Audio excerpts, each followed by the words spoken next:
Hello again, Flat Earth researchers, debaters and debunkers. Still trying to get the hang of doing this live and connect things so that people can actually call in. So let's give it a go. In the description and in the chat you'll see my email address. You can email me there, nick@stretchoutmedia.com, and I'll send you a link to a Google Meet. You should be able to join regardless of whether you have a Google account or not. Let's see how it pans out. Hello Sean, hello Aisling, and okay, I'm not seeing the full chat here. Let me just try and bring that out a bit. Okay. Earthship Bear, there is no debate. Our level and contained Earth system environment is provably in a constant upward motion. Sure, hang on. Provably in a constant upward motion. I wouldn't say it's been proven. I'd say it's an idea that has potential, but you know, personally I'm still open to all the things that we don't know, and there's a lot we don't know.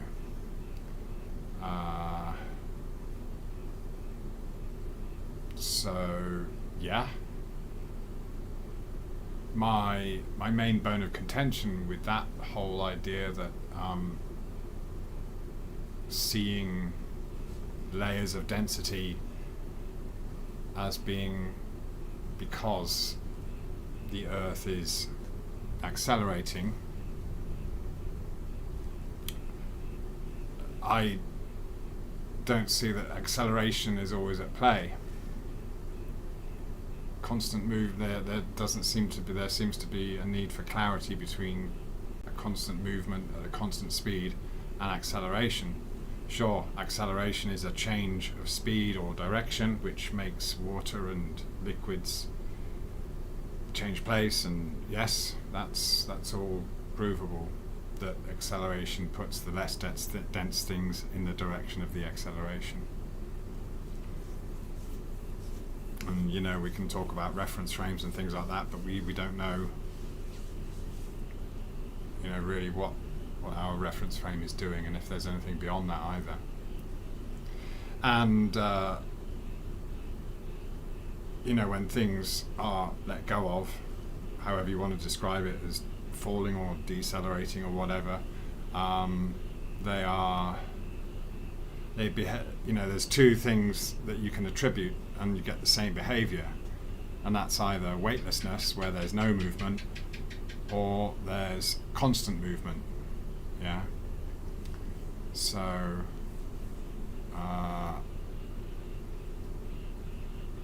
you know, there's a lot more to explore in that respect before saying it's been proven, because no mechanism has been proven, and yeah, still based on our limited understanding of the very basics of physics, which of course, you know, is undisputable in many respects. David Banner, good afternoon. Hello there. It's evening for me in what was a very sunny Phuket, and it's now dark. Yeah. So I shall be checking my emails to see if anything's coming in. Anyone wants to? No, so far nothing. Maybe I can make this a bit bigger for now.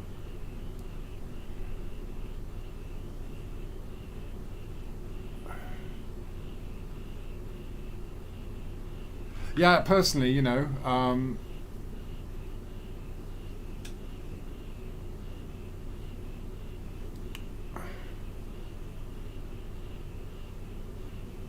Benny Boy, not the uprising of the Uprising Earth debate again. Well, in fairness, it doesn't have to be, that's the thing. I mean, if you want to attribute the pressure that we feel to acceleration, that could be a circular thing. Doesn't always have to be constantly accelerating, but there is, for me, just not anything. There's so many other things, you know. Yeah, there's pressure. There's a constant pressure of some sort.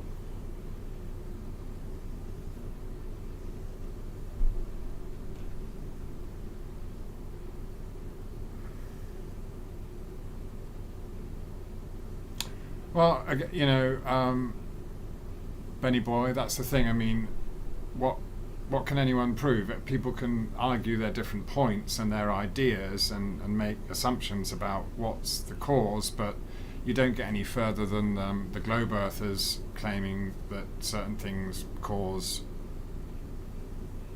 things to come towards the earth or whatever, you know, or whatever's going on inside the earth or outside of the earth. It's beyond anything that we can know at this point, yeah. But in my senses, I suppose,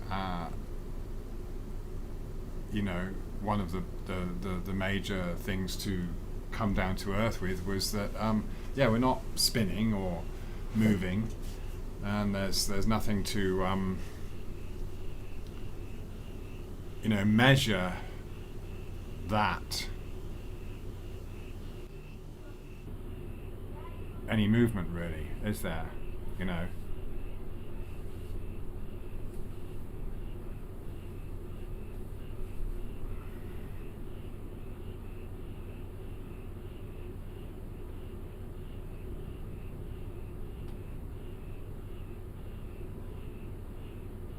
Okay, Benny, appreciate that, yeah. I'll just repeat what you said precisely, Nick, but it would hopefully make more folks realise that both theories are, I can't see what it, as valid as each other. Yeah, I was going to say before that, though, that personally for me, I mean, this whole journey, and I think maybe for a lot of us, is, yes, at first there's this kind of, you do feel compelled to come up with alternative explanations, because that's what people demand when you say that, well, hey, you know, the way we've been taught to believe gravity works because we're on a globe doesn't really fit with reality. And there's an understanding among physicists that ultimately you're just dealing with numbers, and you know, you're using the words acceleration in place of weight, because that's the way you can, and you can mathematically have it going either way. If something's falling to the ground, you can also interpret it in exactly the same way, and that's the main thing with all of this, isn't it? Whether it's horizons or the sun going over the horizon, or navigation, or great circles and distances to suns and stars and all these kinds of things, and orbits and the rotation. A lot of, you know, perspective. A lot of these things are all defined by numbers and mathematical models, and the essential thing to realize is that none of that proves anything really, apart from the fact that we can see further than we are supposed to, and everything is done on a level earth. There's no curvature is ever accounted for, no curvature has ever been measured, so you know, it is as we see it. But of course, you can take a certain length, and like a piece of string, you can take a certain length, and then you can, you know, for example, I'll say this represents a certain distance on the Earth, and from point A to point B, from the end of each ruler, it will be that distance. And whether you decide to bend it or not, or say that, well, this is part of a great circle, this is equivalent to 1 degree or 10 degrees or whatever you want to apply to it, you can do that. And that's the thing about the mathematics, is that explanations have been derived from the mathematics, and then they are used to reinforce each other, when really, you know, a proper physicist will admit that you're just kind of opting to put it into a particular scenario, a foundational model, but that doesn't necessarily mean that's actually true.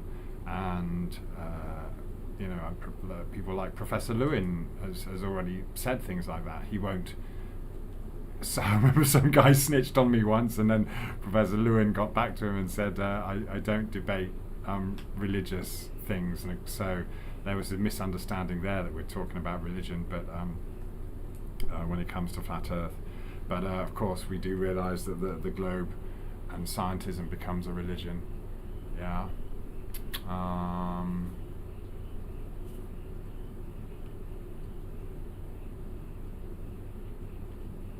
Execrate. Hello there, mate. Anyone demonstrate a measured pressure without motion or resistance? Well, yeah, I mean, my questions have always been, motion, is anyone distinguishing the difference between constant motion and acceleration? Yeah, I just don't see this difference being addressed or clarified. Yeah. So when you use the word motion, are you talking about a constant motion, or could be a constant motion, or are you talking about acceleration that could be something doing circles or something just getting faster and faster? Yeah. So that's where my hang-up is with when claims are made about motion. But we can see, for example, that frequencies will separate certain things into layers. You can do that with liquids and gases, and that seems to be all we've got to play around with for the most part, as far as things of different densities showing a real change there. So. Wow, okay, we got Jacques, hello, in Rome. And you guys are welcome to pop in. I hopefully you can see the link there. I'm checking my email again. I've got no emails yet. So just email me if you want to join. And want to state your case. Sage Smith, hello.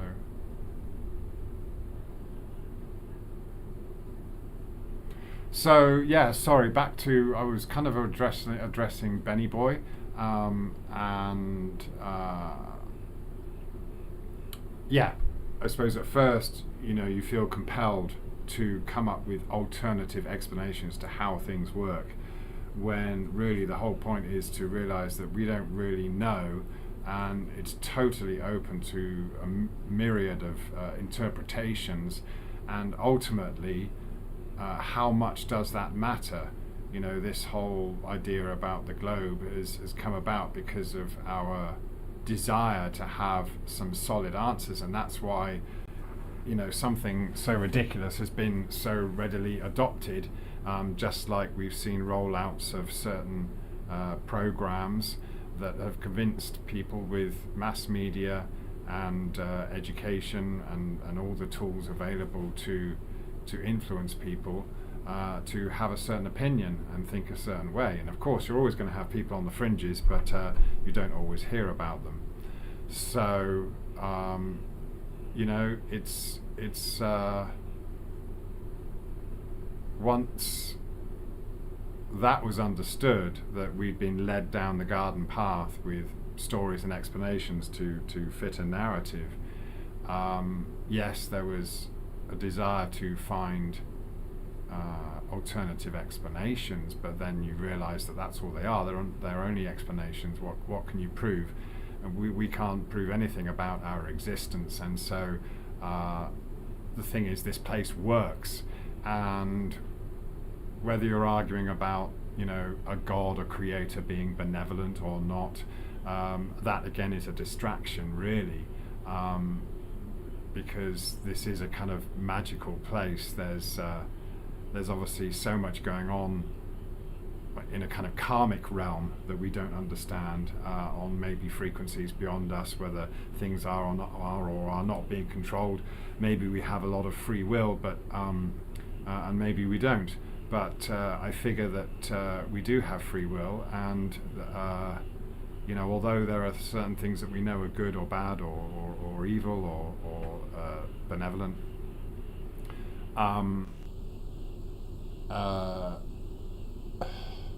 who knows whether there is supposed to be this utopia. Maybe it comes and goes depending on how many people kind of wake up. But for me, what I'm saying is that this place works, and it's beyond our comprehension how it really works and why it's here. But it would seem that we have this free will to do things and play the games or play certain roles, and maybe to find out and learn certain things along the way. But it works, so we don't necessarily have to argue too much about how it works, because personally for me it was more of a question of, why am I here? What am I doing here? And a lot of that kind of meditation and thought and stuff has led to some answers which, I feel satisfied with. In terms of not defining the physics, but in terms of just being content with that revelation that there's a lot going on in terms of us moving about in an intelligently designed realm. One man and his detector. Hello, Boris. So sorry, okay. We got there. Execrate. Hang on, I'll just make sure I'm going. So Jacques, you're claiming that the Earth is in motion. Imrem is saying, the opposite, I suppose, that it's stationary. Yeah.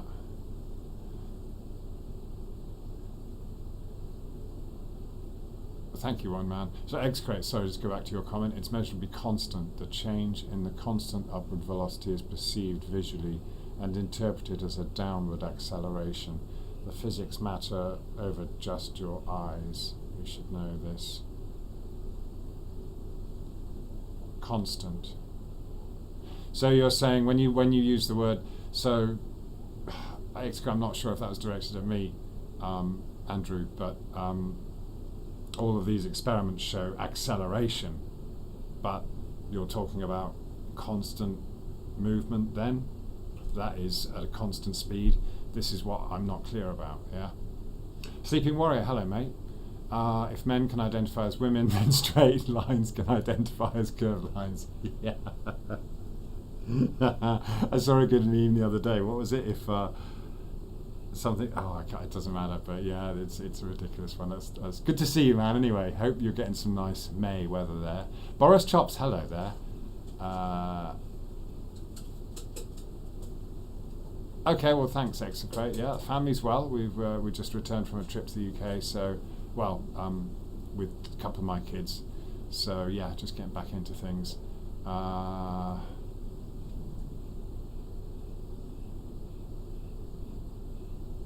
Okay, No Donk Records, hello there.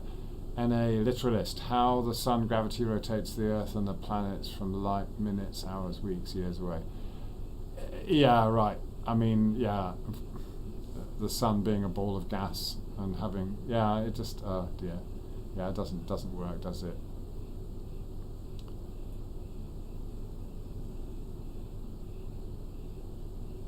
Yeah, okay, in REM, helium balloons rise, lead drops to the ground. Yeah, one of my things has always been that, right from the start when thinking about this is that we are in the medium of air, and all the measurements for gravity are done in the medium of air. So anything denser than air is going to fall, and there are not many things which are less dense than air. And because we're in a kind of gas, then it's already light, and as in it doesn't have much mass compared to all the other stuff that most of what's around us does have a lot of mass. So of course that falls through, but so you're only ever left with things rising when they're another gas, and they're super light gas,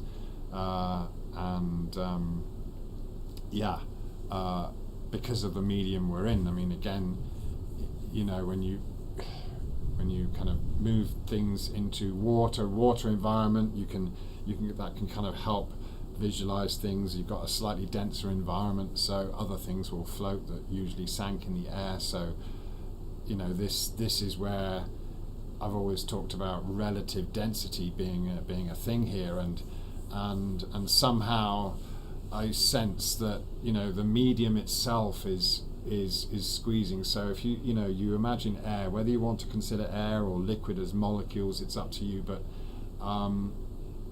they're very difficult to separate, aren't they? I know, you know, you can put your hand through water, or you can splash water up and you get lots and lots of droplets of water, but it becomes finite, isn't it? Doesn't it? It wants to be together, and of course when it's a body of water, it has a lot of strength. So, you know, when you have an air bubble, it's not the air naturally forming a bubble, it's the water pressure around it. So there is all this pressure, and it will be squeezing the bubble in a certain direction, yeah. And the same goes for, you know, the air, but or for example, you know, when when they're apparently on the ISS, on the space station, they're playing around with droplets of water. Well, why is the water forming into a kind of ball? Well, I mean, that does happen on these 0G flights anyway. So, but it's the air pressure around the water that's kind of doing that. But they're both very malleable, aren't they? But they don't really want to be separated. So, to me, there are some other forces going on within mediums, because on say an atomic level, you can't really separate them. And you know, things like electrolysis and what have you for getting helium from water is again kind of related to frequencies.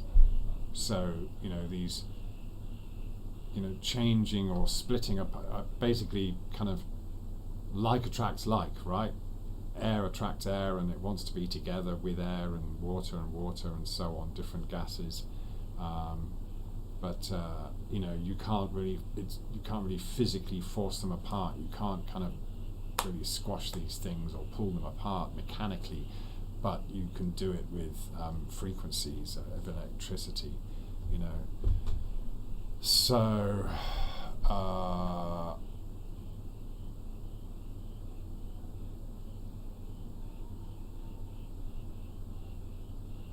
wow, sorry, I'm just going through the chat. Oh, what's happening? Yeah, no. Okay, hang on, just looking back at the emails. No one emailed me in. Okay, sorry. Okay. Right, let's just go down through the chat again.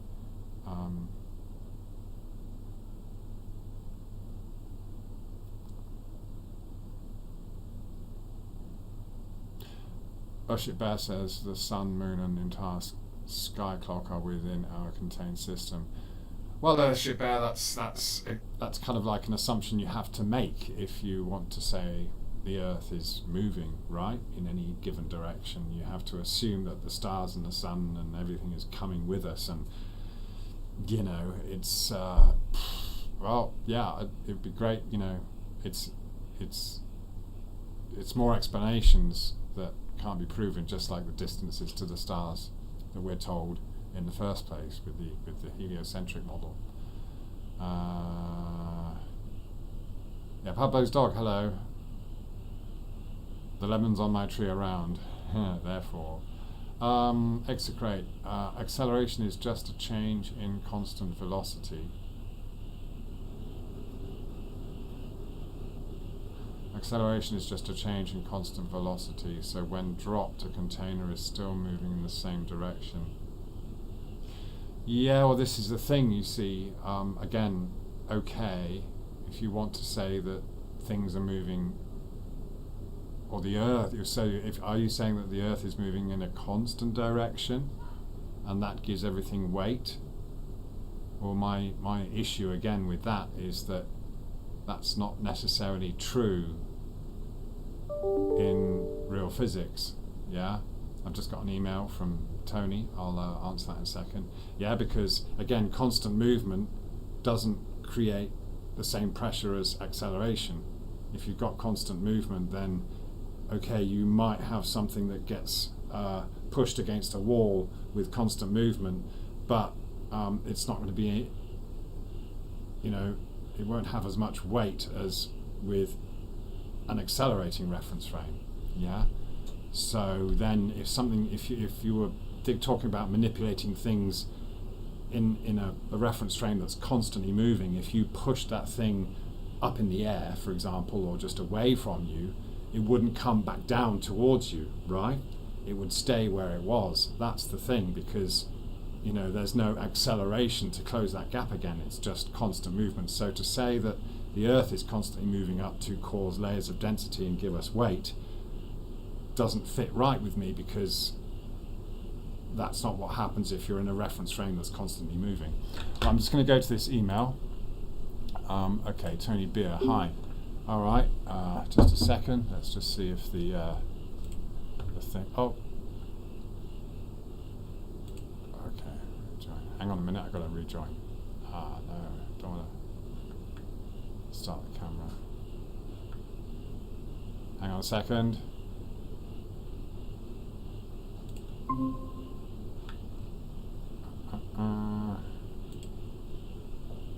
Just got to get the details to you again. 1 second there.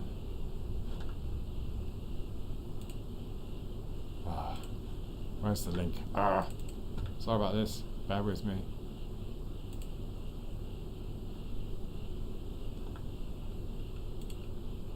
Bear with me.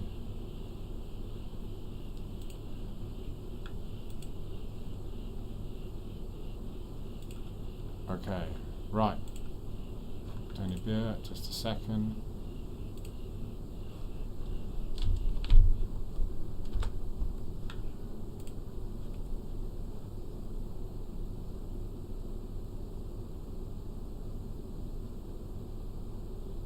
All right, Tony Beer, I've just sent you an email reply. Oh, hi Del. All right. If you fancy to chat about it, I'm up for it. Cool, man. Yeah. Either way. Now or later. That's fine. Yeah. Send us an email, and let's see. I'm kind of faffing about with OBS and YouTube here, so let's see if we can do that. FPV Angel, a fan can create pressure, no container needed. Okay.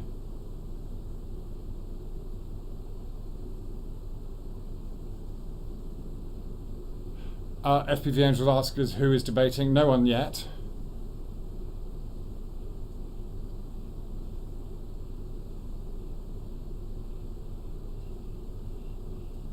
What's that?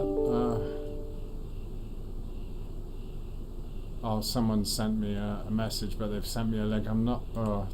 Yeah. Hey Nick, no acceleration in freefall. Yeah. Someone's just sent me a link to a video. I won't play that now. It's just gonna be too distracting.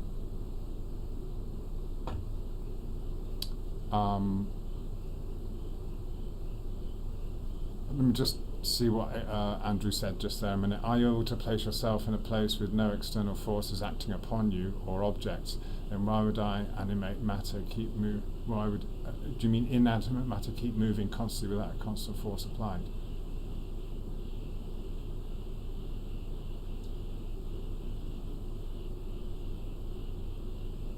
Yeah. I think I get that. What you're saying, if you're in a box and it's weightless, you're not moving anywhere, and there's no other gravitational influence. Yeah. So let's say you have this, you're standing in this box, this reference frame, and there's a box or a ball. Let's just say a ball. Yeah, a lead ball. And yes, if that reference frame started moving, then okay, you're going to be kind of, that's acceleration. You're going from weightlessness to, yes, and that's going to give you some weight. Yeah, okay, so acceleration will give you that weight, whether let's say the box moves sideways, and you in the box get pressed against the wall as that happens, because you were kind of motionless, and then the frame started moving, it starts pushing you along. And the lead ball, again, that's going to have weight in the the opposite direction to the force that's pushing it, the acceleration. Okay, so let's say you pick up that lead ball, you're standing there, and this thing then reaches a state of constant motion. It's not accelerating anymore, but it's just the box you are in is in this non-gravitational environment, is just moving along at a constant speed.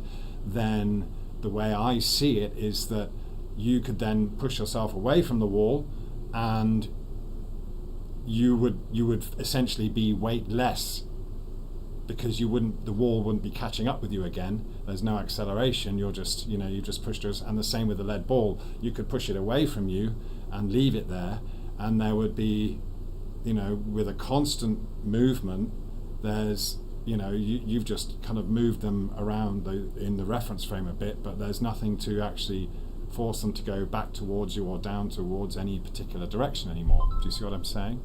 Yeah. So that's why it's just doesn't sit right with me for that reason. Yeah.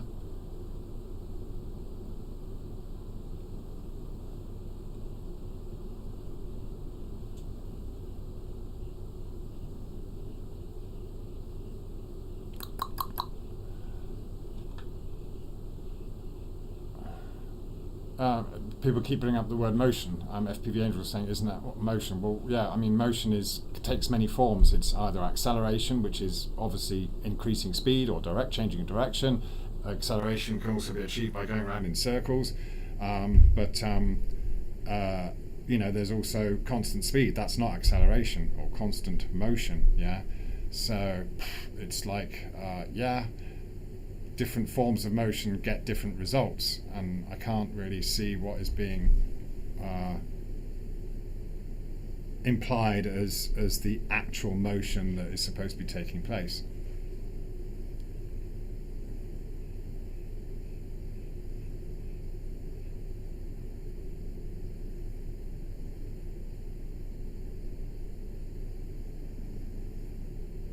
NA Litera says cameras with no or little damage stabilization won't work well on trains. Also, it won't work well on aeroplanes.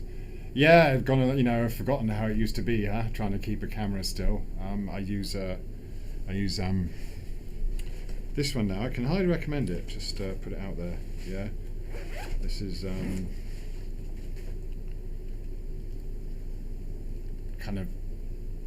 this is Sony 4K. Good little thing. It's got stabilizers in there that give you a great picture, and it's about the cheapest kind of one that you can actually buy that has a zoom and good microphone and what have you.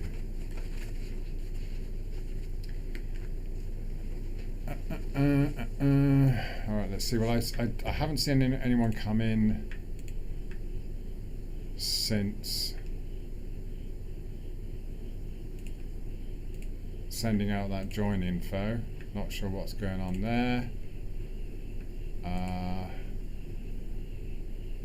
So Tony Beer, are you going to come in or not? I don't know. Let's see. R Green 216, hello.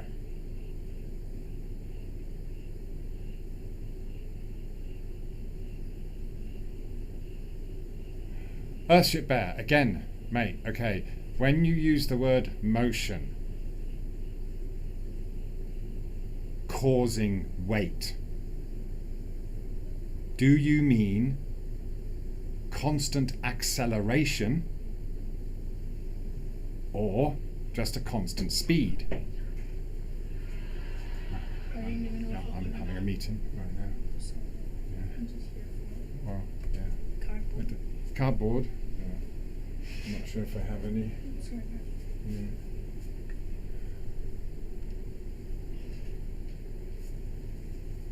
Good times, hello man.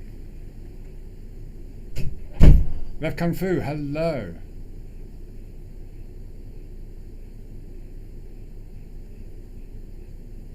Earthship Bear, constant velocity. So an unchanging speed. Let's say, for example, the Earth is moving at a constant speed of 100 miles an hour. Is that what you're saying? It's not accelerating then?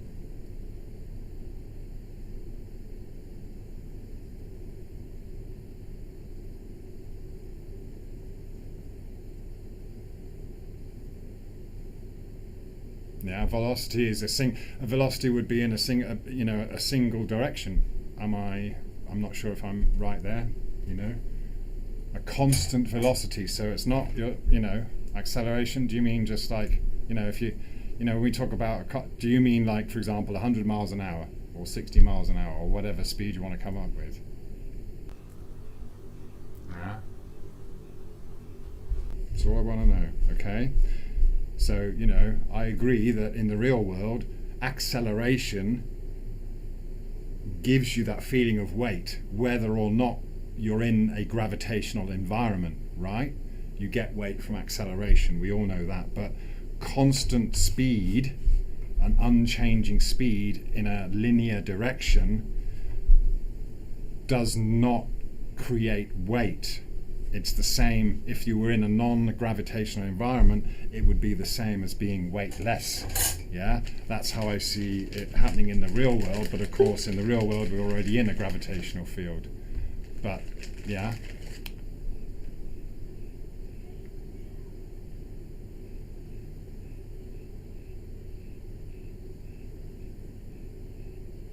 Right, so Jacques is saying the motion is constant, i.e. not increasing or decreasing.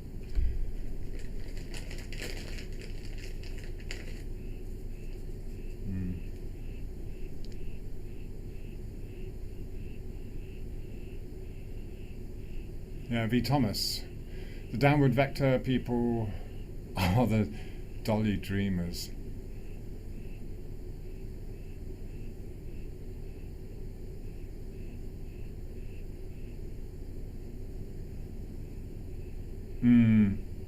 Yeah.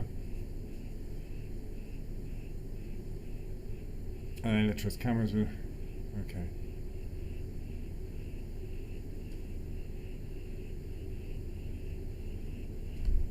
Well, Earthship Bear, I understand that, but that only happens when you accelerate. Oh, okay. I think I got a message from Dell here. Hang on. All right. Hi, mate. Okay. Dell, if you find. No. It's cool. Dell, that's cool. If you want to join, hang on. Hang on a second. Try and get this bloody right, copy the joining info, just a second.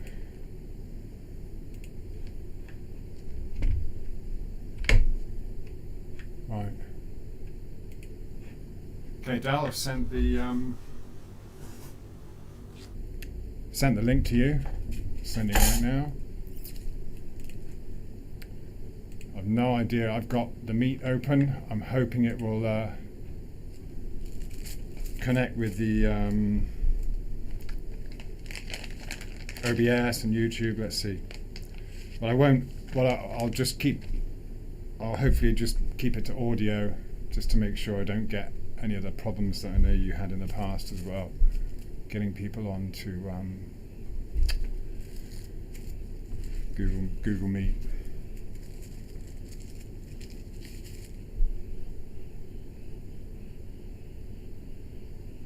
Well, yeah, execrate. Okay, Andrew, you're saying there's constant resistance to constant motion, but again, that, it doesn't, there isn't, because if there's constant motion and you just push yourself away from the wall or whatever of that constant motion, then that's it. You're all either going along at the same speed, or it's in the same as being weightless. Yeah. So that's the thing, acceleration works to create layers of density. No debate there in our physical realm. But constant motion doesn't do that.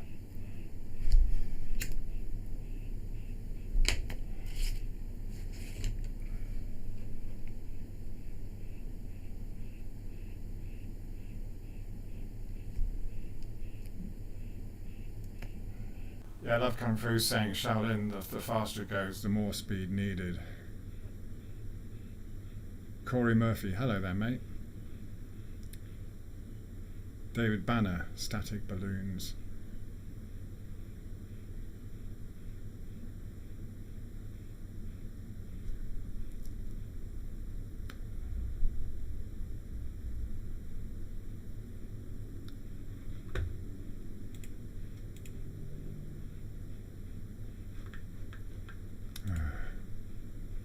Not sure what's happening. No, are people not able to join the meet or something? I mean, the link, I just copied the link that it has on Google Meet. And, okay, here we are. Hi, Del. I've got my camera on for, can you hear me, man?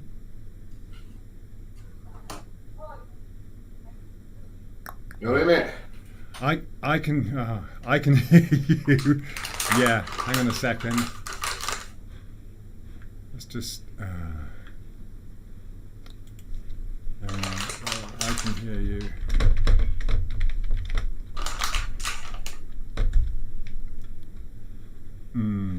I can't hear you, Nick.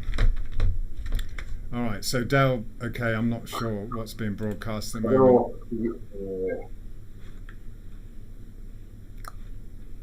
Okay. Your microphone, your screen, something else, maybe. I'm the wrong guy for any of that stuff, mate.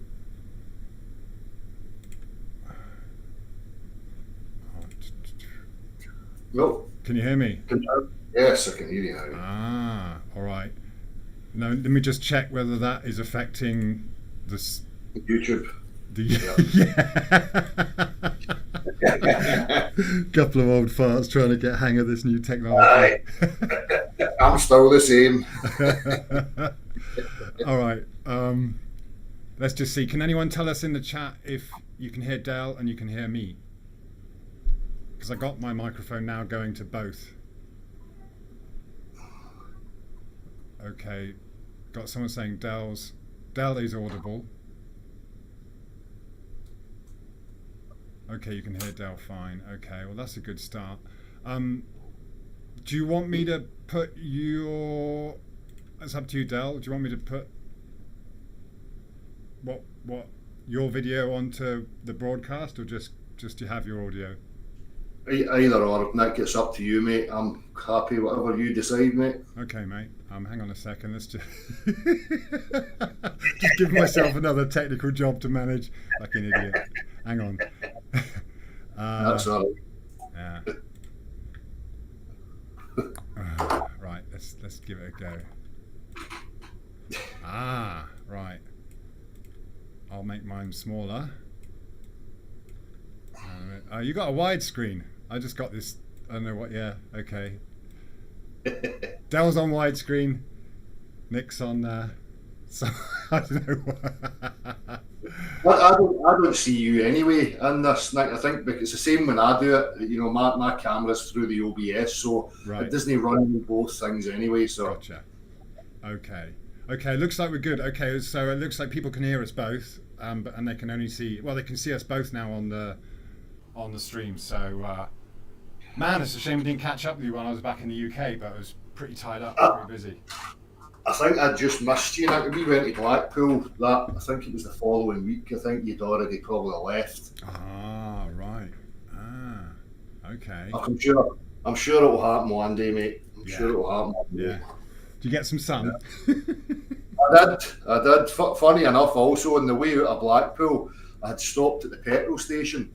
And Emma came in at my back. I'd paid for the fuel, and a guy came in at the side of me, and I kind of recognised the back of him. You know that way you can recognise somebody. Yeah. And I stood to the side, and I realised who it was, and I said, "All right, Ranty." It was. You should have seen his face. That was a picture. Brilliant. Right. Never seem to bump into any of the good guys though. You know? Was that it though? Was that the extent of your conversation? He went, and then stuck his hand out to shake my hand, and then scuttled away. Oh man, where was that? On the way to Blackpool? Yeah, you were saying. That was leaving Blackpool at the Esso petrol station, just on the way out of the main bit of Blackpool. Okay. So quite funny. Oh, Quite nice. funny. Yeah. Yeah. The last thing I saw of you was that you had your camper van. It looked lovely, where you were in the woods or somewhere, a bit with a fire and all that. Yeah. That was Glencoe up in Scotland. I'll not be back up there until winter now, until the midges have disappeared. You know, it's just no good. That's great, man. It must be nice to be out and about like that on the road. It's good, mate. It's great. Just see having your own bed, you know, and you don't have to worry about accommodation and stuff. It's a great way of life. Yeah, fantastic, man. Yeah, I highly recommend it, mate. Yeah, no, that's the thing. It's just like that's it's the simple things, isn't it? Yeah. Aye, mate, always is. You know, all this YouTube stuff, and you know, all these people in the chat, these groups of, you know, hating us against them, and you know, I don't care about any of that. At the end of the day, you know yourself, Nick. Your missus and your kids is what's relevant and important, and that's all that really matters to me. You know, Right. I wish everybody could just talk, and there didn't have to be all these separate camps and stuff. But I don't waste my time worrying about it. You know, I'm sure you don't either, mate. Not these days. No, there's because you're always going to have division and discussion. Discussion's fine, and yeah, it's great. I mean, you know, in a way, it's nice to have that luxury where we can, you know, we're in a situation where we can talk and think about this kind of stuff. You know, whereas you know, if you're in a really crazy situation of oppression or something like that. Yeah, you haven't got time for this kind of discussion. So we're privileged to be able to do that. Yeah. You know. No, exactly, mate. Exactly. It's a gift, you know, that we should be utilising for the benefit. You know, just say all we can do is have discussions. Mm-hmm. You know, that's about as far as it can go for me. You know, you know me, Nick. I just go with the practicality, and I'll state my case and offer that up, and that's it. You know, I can't go any further than that. So. Yeah. But, yeah. I mean, can you? I mean, I must admit, you know, as I was kind of saying just before you joined, you know, my one thing I'm really not clear about is the difference between acceleration, or when you're talking about constant motion. Yeah. You know. It seems to me, you know, again, things like weight.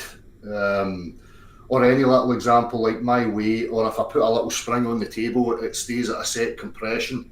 So whatever we're talking about that's causing that, you know, if people want to see a downward vector, or I'm saying it's the upward vector, you know, it's demonstrably a constant. You know, that if we were in an acceleration, you know, whether there was something flowing from above downwards, or whether the Earth was moving in an acceleration, then weight and these things would be ever increasing. They wouldn't stay, you know, constant the way they do. I think I was listening to a wee bit, Nick, and I went through a lot of this talking to Marty, and I've heard you saying it before as well. You know, we use examples of like lateral motion within the reference frame, and obviously we have to overcome those effects, so we have to utilise, you know, acceleration.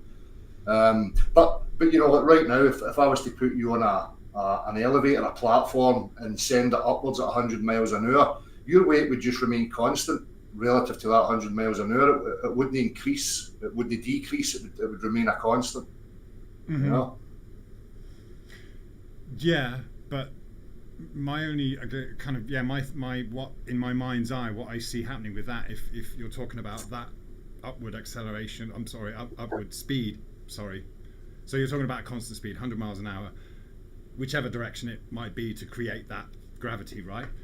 If that's Sorry.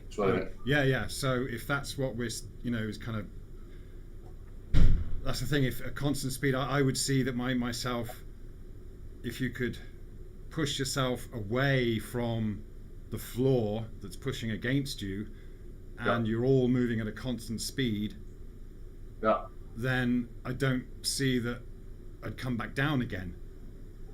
Well, that's the problem, Nick, and that's part of the investigation because matter loses its velocity. Um, so I think I don't know if the best method to talk about this first and foremost. The reason why I arrived at it was a couple of different claims. Obviously, there's a mainstream claim of there's a downwards vector, and this other claim of relative density disequilibrium. So the first thing that I decided to check was both actually, relative density and free fall, because if an air bubble's rising through the water, then people were claiming that that's relative. The air's and the water's the relative relationship. So the air bubble should continue to rise through that medium regardless of what situation it's in. And when you put it in free fall, the air bubble immediately stops rising through that medium. And the other factor was obviously that there's a claim of a downward vector. And when you try and establish if there is actually a physical downwards vector, not a visual one, a physical one, all accelerometers in all their forms, whether it be digital or analog, show that there is no downwards acceleration whatsoever. So that's what started it off for me. The fact that there's no downwards acceleration, other than a visual interpretation of that, but physically there's no way that anybody can detect that. Right, so when things are falling, they are, weightless. They're not accelerating. They're just kind of. So you. Well, sorry, this is where it has to be clarified. That when we drop things, there is an acceleration, but if we have to agree on the language we're using. So if we go by mainstream physics, an acceleration is just simply a change in velocity. So whether, if I'm in a car doing 70 miles an hour and I take my foot off the accelerator and I get down to 60, they would say that's an acceleration from 70 to 60. You understand? So I think maybe sometimes we're talking past each other with the use of this language. So for me, I utilise acceleration in regards to that. It's a change in the velocity. Okay. So did you see the little video I done with the two rulers within the box, Nick? Yeah. Just to show that, visually it's okay for you within the reference frame to say, well, the ruler's moving in a particular direction. But, that's optical, and as soon as we attach an accelerometer to one of these things, the accelerometer shows us what's actually moving, what has the force behind it. So just like that, if you attach an accelerometer to anything and let it go, it registers 0. Right. Yeah, again, it's kind of like, the thing is in with language, though, isn't it? And an accelerometer is measuring that change. So, yeah. Well, you can use a spring if you want. Like if you set a little spring on the table, it's going to compress, by 2 rungs, say, of that spring. Now you let it go into free fall while it's compressed, and it just goes back to, fully extended. There is compression of that spring. And this is the problem. We've got claims of acceleration in a particular direction. So when I say, get back to that point again, there's an acceleration in the upwards vector, I'm going against the claim that there's a physical downwards vector because all tests show that that's not there. Yeah, with that I agree that, I mean, even as far as, the real physics goes and what, if something's, let's say free fall, whatever, it's falling, however you want to interpret it. I think even the kind of mainstream science knows that it's not accelerating, it's going at a constant speed basically, or it can be assumed to be. No, they claim it's a physical vector, a physical downwards vector. Mainstream claim that there's an acceleration, so if I hold an object, in all intents and purposes the object's stationary, and from the position in 3-dimensional space that it's in, they claim that gravity acts on it and accelerates it towards the centre of the Earth. So they're claiming a vector, a physical one. Right. So they're saying it gets faster and faster. Yeah, 9.8 meters per second squared. Yeah, that is actually, I suppose, but at the same time, they know, and there's admission that that's for weight. That's when something's actually on the ground or being pressed against the ground. Then yes, they call that acceleration, don't they? But I think it's kind of well understood that between the time it's let go of and hitting the ground, it's essentially weightless, which is the same as constant velocity. to me, the two are interchangeable. They're, going a constant speed and not going any speed at all anywhere gets the same results. Yeah, but both would be constants. But we have to always remember that there's a physical vector claim, and that's the problem. Right. So if we do tests and I show you an accelerometer in any form and I actually accelerate it downwards, we get a register of that physical downwards acceleration. Right. So now they double speak and say that warping and bending of space-time, you can think of it as a force. It's not actually a force. It's accelerating, but it's not accelerating. There's loads of this double speak going on with the globe model, and that's the problem. Yeah. So if I had an accelerometer and I showed you the accelerometer working in any direction, 360 degrees, you accept that the accelerometer's showing you that the force is active, that there's a force present there. And yet when I let it go, that all these accelerometers are detecting no presence of any force. Right. Or acting in any direction. Right. Okay. So, but yeah, that can be, that result could be from either moving at a constant speed, no acceleration, or not moving at any speed at all, not moving at all.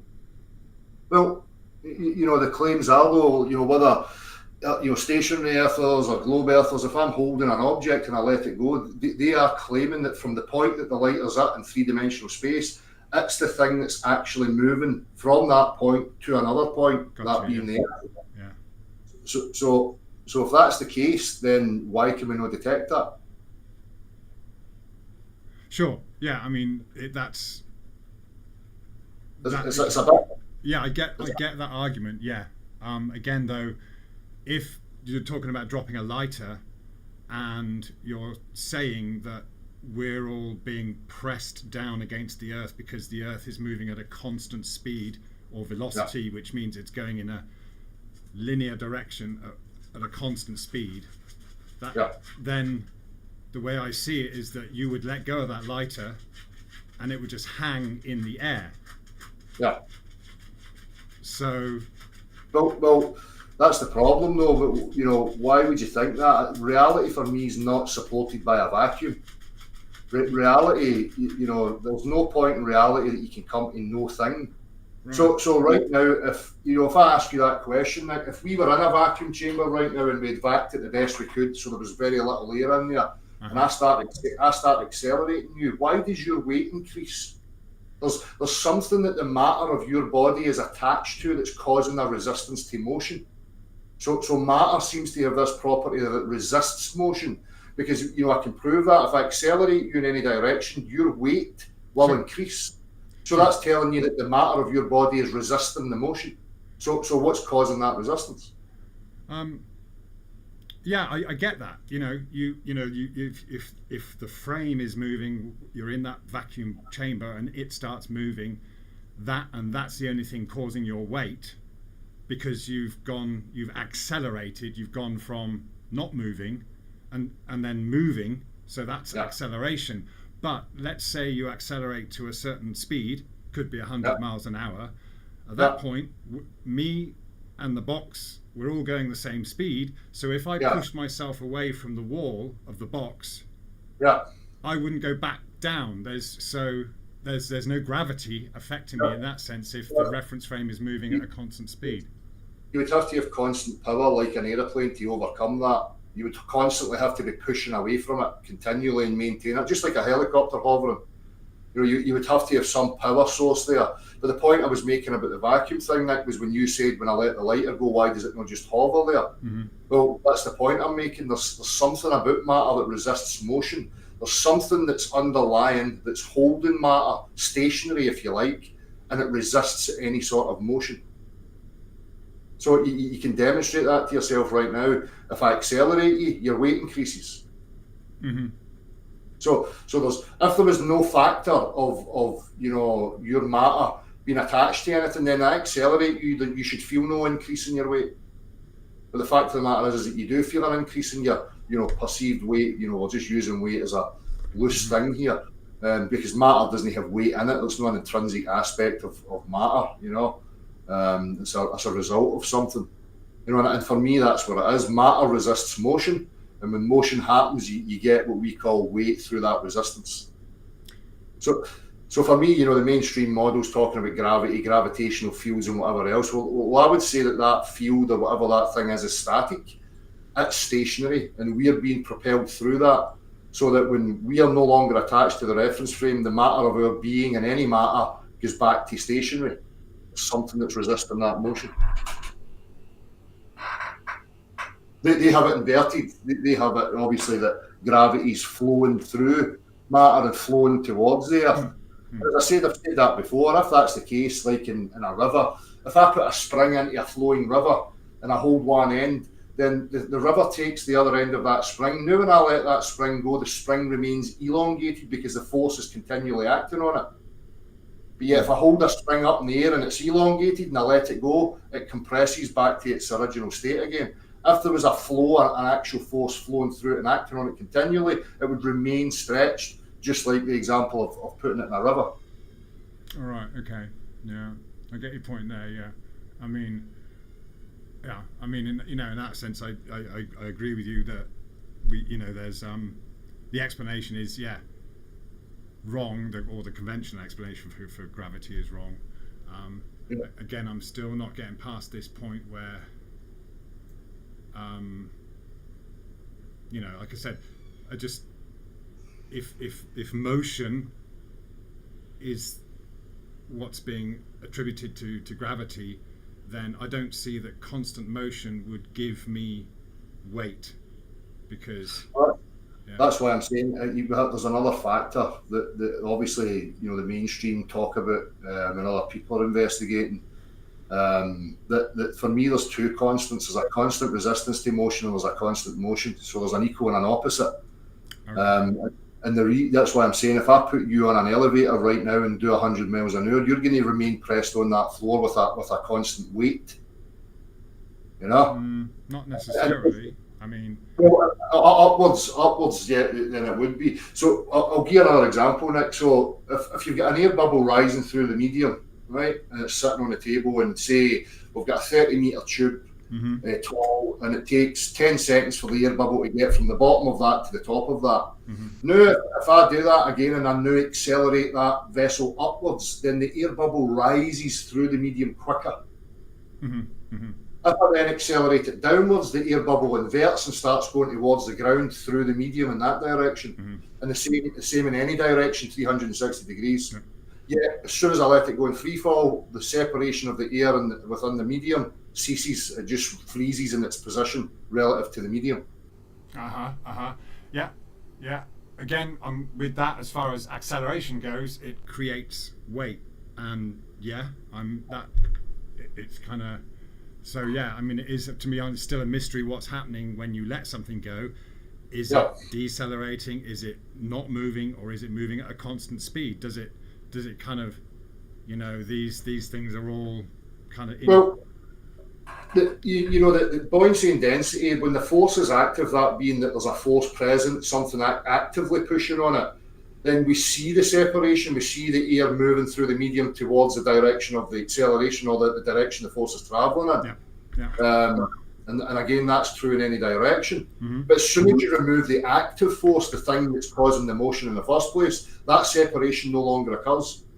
So there's no pressure within the system. There's no directionality. There's no buoyancy and density. There's nothing. The whole system just ceases in any sort of orientation.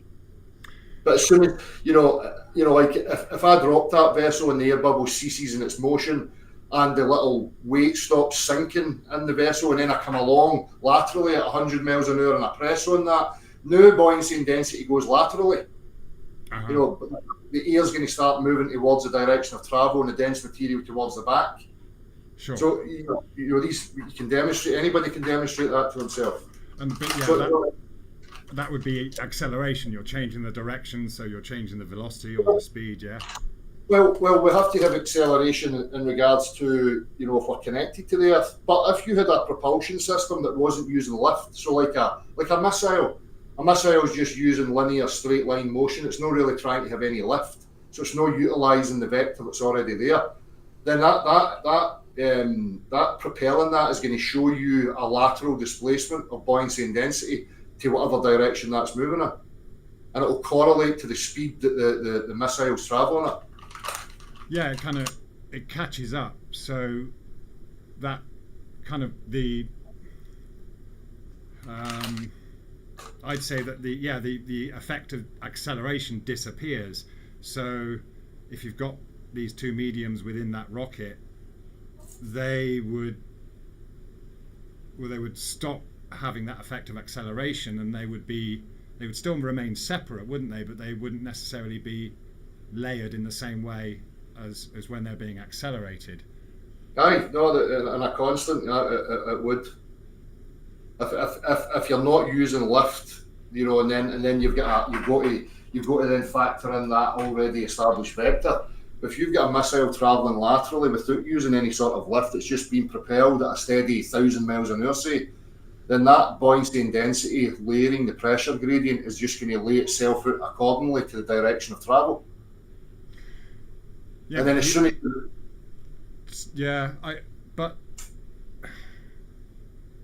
you could just easily push yourself through all of those mediums against the direction of travel, essentially going up,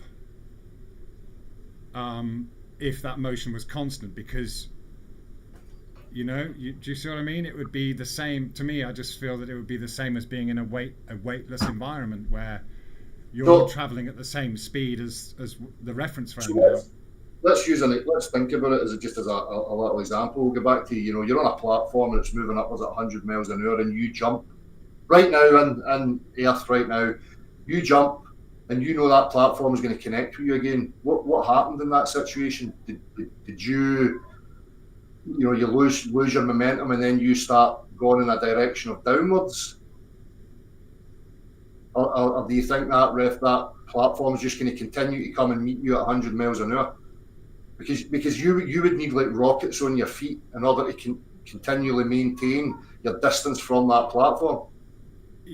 Yeah, you're kind of imagining this in the kind of the Earth's gravity, as it were. Yeah. So that's my point. So do you believe then that there is some sort of gravity, like a gravitational field, or because that's a contentious point I have. Globe Earthers have a special pleading.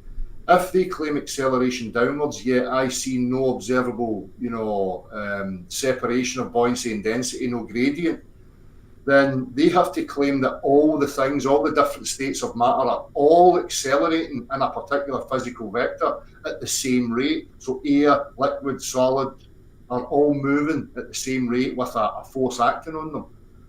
Again, when we act on matter with force, and any force you like, we can never achieve that. There's no way for us to accelerate gas, liquids and solids without any sort of displacement. So there's a special pleading, whether you're a globe earther or a stationary earther, there's a real issue with it. And this is why I've been saying that stationary flat earthers are using the very same rhetoric. Because if I let a vessel go, an accelerometer, they're claiming that the whole system's accelerating uniformly towards the stationary earth, which is no different than what the claim of gravity is. No, well, I wouldn't. That's the thing. I wouldn't say that. I would agree with your first point that, gravity on the globe is considered to be acceleration, but the real physics seems to me to be that to counter it with completely the opposite. It doesn't fit with the way I see. Again, acceleration, yes, will create these density gradients, but constant motion at a constant speed or velocity won't do that. Everything catches up. If I know we can actually, if you take the example of an aircraft, right? You're in an aircraft and you take off, and that's acceleration, and you feel it. You get pushed into your seat, you weigh more in the opposite direction of the travel, right? Fine, absolutely fine. But then, of course, we are in this gravitational environment, whatever, we have this weight and we're on the floor. I don't have an alternative explanation for that. But The point is, once you're traveling at a constant speed, 500 miles an hour, for example, there is nothing pushing you towards the back of the plane anymore. No, because the push is at your feet. Well, again, because if you took away the push from the feet, because then. Well, that's what I'm saying. If you were in a non-orientated environment, like let's say a vacuum, and that aircraft started traveling linearly, then the back of the aircraft would now be your floor. Sure, but you could get off that floor if it's moving at a constant speed. And the only thing causing gravity was this motion. If it was a constant motion, you'd get up off the floor, maybe jump up, or you'd be holding something, and everything in the reference frame is traveling along at the same speed. So if you let it go, there's nothing catching up with it, because it's just everything's moving at the same speed. You've used some energy or strength to put it up there, maybe it's had weight, but if the whole reference frame is moving at a constant speed, and that's the only thing causing gravity per se, then that's why I'm talking about there's some other factor, because matter resists motion. So what is it about matter that's resisting the motion? That's what I'm saying. There's some underlying thing. People talk about ether. The mainstream talk about all sorts of other conceptual ideas about it. But the fact of the matter remains that there is some factor there. Matter does resist motion. Yeah, well, yeah, that's true. So for me, we're either static and stationary, and there's something flowing through us, or what's permeating reality and giving reality its form, its shape, gives rise to reality is actually infinite stationary, and we are moving through it. Yeah. So if I could just go back a wee bit again, Nick. So if I've got a bottle and I've got a little lead weight in there and I've got an air bubble rising, and I let it go, and the little lead weight stops sinking and the air bubble stops rising. Yeah. What do you think's going on? As I said, it can be interpreted either as a constant movement or no movement. So the air bubble, the water, the lead weight, and the plastic bottle are now all moving towards the earth at the same rate. I'm not sure. They register as being stationary. Yeah, relative to each other, but in relation to the earth, relative to each other, they all go stationary. There's no separation of any of these things. Now we've got a situation of, well, that bottle now, there's an impact between it and the earth. So what happened? Was it the bottle that went towards the earth? Uh-huh. Because if you say that it's the bottle that went towards the earth, now you have to use the same rhetoric as a globe and say that the air, the bottle, the dense weight, the liquid, all accelerated at the same rate. No. Towards the earth. No, you just... I suppose, it depends how you interpret the word, but I would say they are all moving at this. You could say they're all moving downwards at the same constant speed. Yeah, but that's what I'm saying. So there'd be a force acting on it, and again, we don't have force that would act to that. But to say when you remove the force that they all are moving at the same speed without the separation would make more sense to me, because I can demonstrate that. If I put that little unit onto a sling and I fire it laterally, you'll see the air bubble separating the dense material going to the back. Yeah. But as it loses the force of that slingshot, then these things will stop moving in relation to the system, and the whole system will lose momentum equally. Yeah. So that's what I'm saying. When there's a force acting, there is a separation. There has to be, because force can't act simultaneously on various states of matter and accelerate them at the same time. Yeah. That's an impossibility. Okay. So that's my main contention with this. It's, we've got a situation where we let things go, buoyancy and density, pressure cease and free fall. So what's happening? People are claiming the whole system's accelerating equally.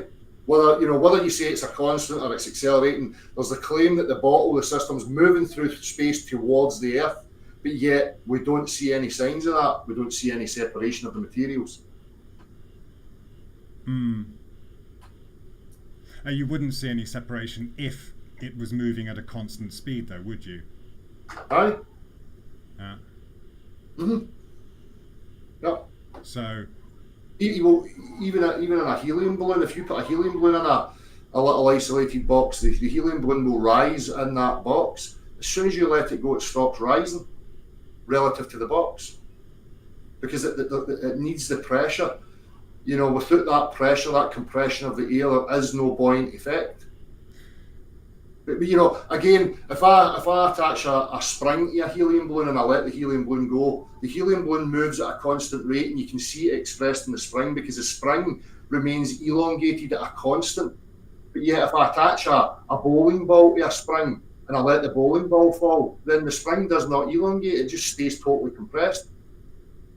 But yet, if I accelerate the ball downwards, then the spring stretches. If I accelerate it left, right, up, any direction, you see the spring stretch. That's when you know there's a force present acting on it.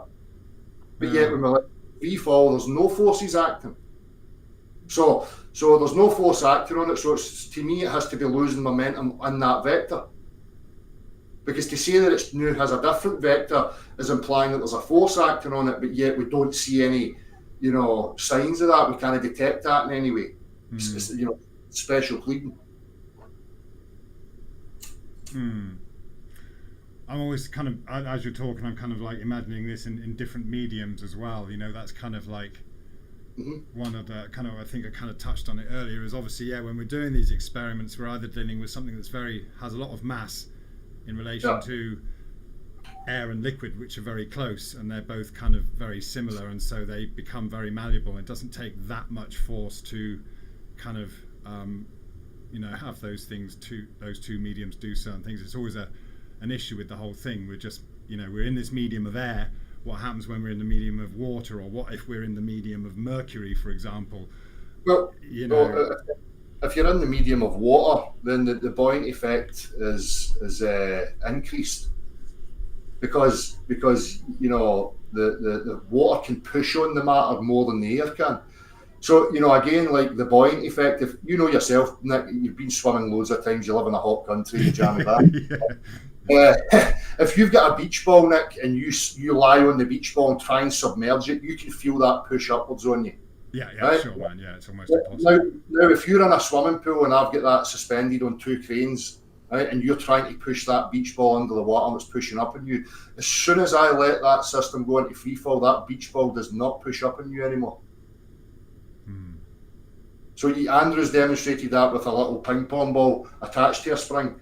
And if you put it into the water, obviously the ping pong ball stretches the spring and you can see the spring's fully elongated.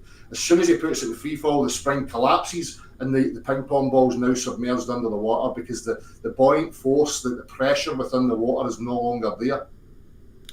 Okay, so you're saying that pressure of trying to push the ball is the water pushing up against the ball. Yeah, the water's being compressed, so it's trying to displace anything that's occupying that space. So you know, again, if relative density was true, then it doesn't matter if the things in free fall, the ping pong ball or the beach ball should still be pushing upwards through that medium. But yet, immediately that pressure goes. There is no push upwards until it's connected to the earth again, and then you get the pressure upwards again. So, I mean, to me, it's really intriguing. I mean, why does pressure cease? Why does a ping pong ball or the beach ball not try and force itself up to the surface of the water? Because they're moving the force.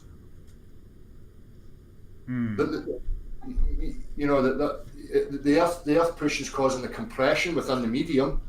And then, you know, as soon as you remove it from the earth and put it in free fall, that compression's gone instantaneously.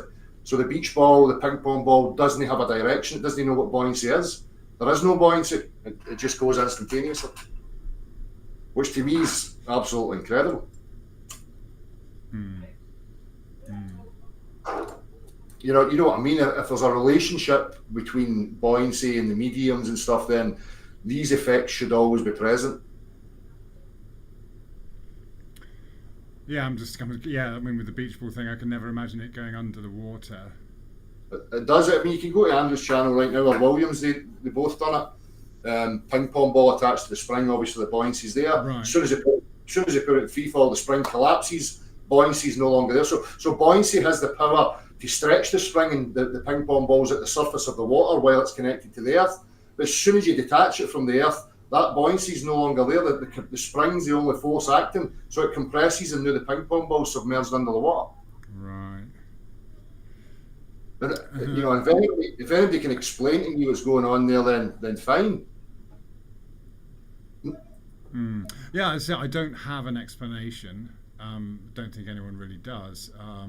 And it's kind of go on. No, but that's my questions then. Well, what else can be going on? Why is buoyancy disappearing? Why is pressure vanishing when it's no longer connected to the earth?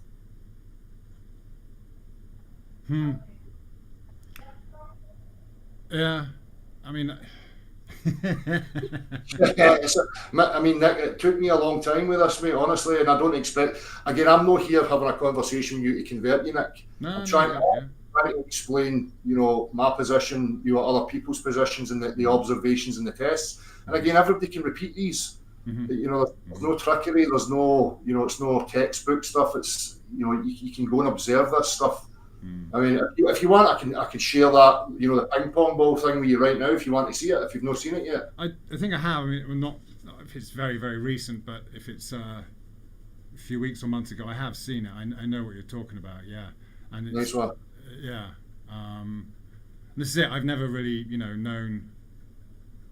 But here's the thing, Nick, when it's in that situation of, when, as I say, the ping pong ball was at the top of the water, it stretched the spring, we let it go in free fall, the spring collapses, buoyancy's gone.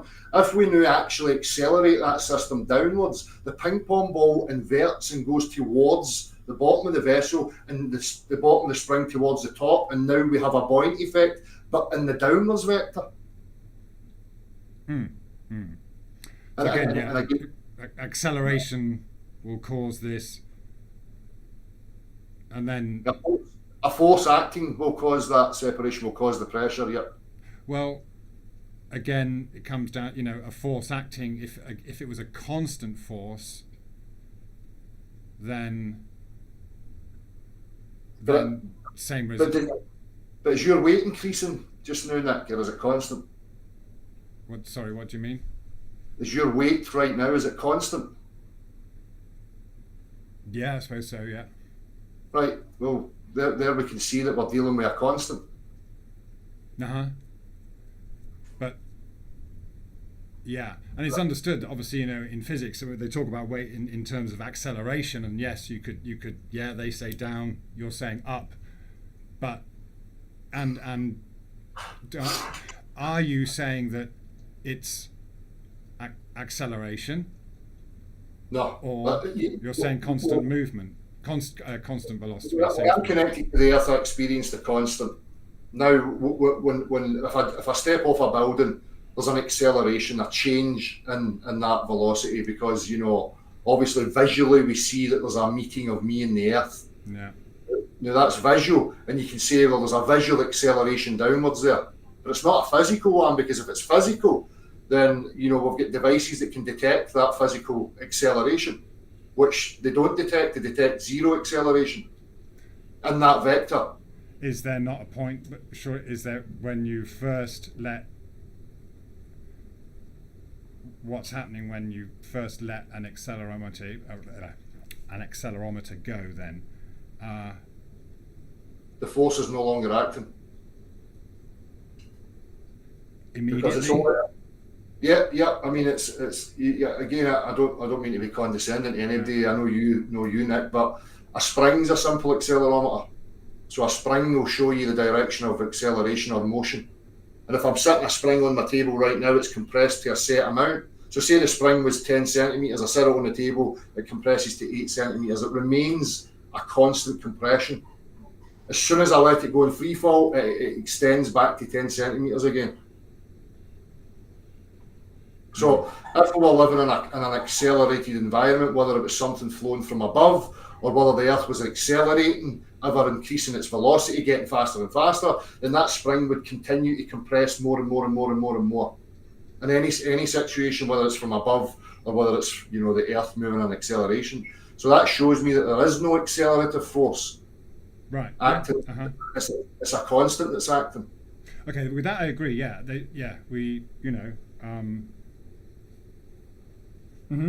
Acceleration.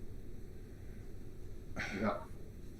I mean, there's loads to discuss, but you know, I like to just keep coming back because they're so stunning to me. These tests where buoyancy and density vanish, and people have to be ignorant if they don't see that there's a correlation between buoyancy and density when it's connected to the Earth. So there's a relationship there. Yeah. When you talk about buoyancy and density, I mean, to be honest, I've never used those two words really. I've always kind of like rather say relative density.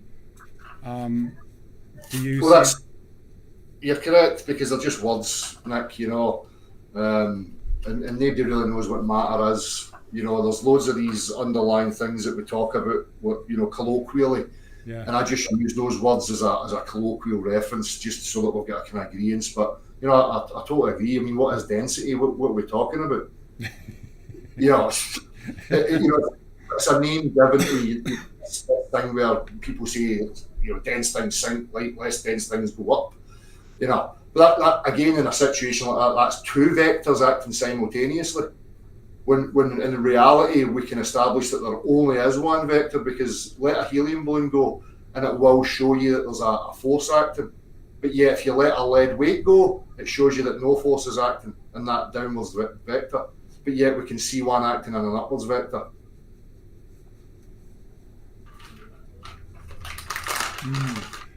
It's the usual thing though, until you measure it. Measuring it always kind of ends. Well, as I say, you know, the accelerometers that we've all created as a measure, if you like, it's not giving you a measure of the rate of the Earth or any of that stuff, or you know what the constant resistance is. But we can definitely see a measure of, you know, what we call buoyancy and density, direction, pressure, all ceasing in free fall. Yeah. And I try to encourage people to focus on that, because that's where the discussion has to go for me. You know, well, it's been claimed my whole life, that there's a down, that things go down, that there's a vector, you know, actual downwards. But yeah, as soon as I set out to try and establish if that was the case, I found that it wasn't real. Right. But just because relatively to each observer, we've got this direction thing, up, down, left, right. But that's relative to us as observers. But physically, it's a whole other game. Just like we know, Nick, you know, the appearance of the floor rising up, the appearance of lampposts getting smaller, people getting smaller, they're apparent, they're visual. But physically, we know that if we go to these things, we can establish that there are set dimensions, set volumes, blah, blah, blah, blah. Mm-hmm. So people can't seem to get past the visual interpretation. And for me, that's really significant, because visually, it's okay for you to say, well, I dropped a lighter and it went down, because visually, you're correct. Physically, however, that's not the case. Well, your argument against that, though, is that, I mean, for me, I'm happy to say that, yeah, it drops at a constant speed. Sure, it's accelerating at some point because it's going from zero, me holding it, and it's got weight, and it's going to go down. And whether it goes down at and I would agree that, you know, for all kind of measurements that you could do, something that you drop is then, after dropping it, it reaches a certain speed at which it is just travelling at a constant velocity. Oh, terminal velocity they would call that, but for me, terminal velocity would be true stationary. So terminal velocity for me, the way I look at it now, is that it loses all upward momentum and it becomes truly stationary. Yeah. You know, so if you were side by side in two trains, Nick, both doing 100 miles an hour, and one, you know, lets off the gas, to you visually, the one that's slowing down looks as if it's going backwards. Sure. At an ever increasing acceleration, just because as you keep maintaining your speed, it's getting gradually slower. Sure. So it looks like it's speeding up, going backwards. Yeah. But the reality is, it's just losing momentum, going the same direction you are. Mm-hmm. And there's always that thing with of course, you know, trains passing, you don't know which one's moving, and that's. But if you attach an accelerometer to one of them, you'll know what one's moving. Sure. Yeah. And that's what I'm saying. If again, if that train gets up to a constant speed, then surely there's no more acceleration. No, but if the two trains are both doing constant, so say the two trains are doing 100 miles an hour, they're both connected by a little rod side by side. Yeah. Only one's giving the other one its power. So the other one's actually pushing along the other one, and then you remove those connectors.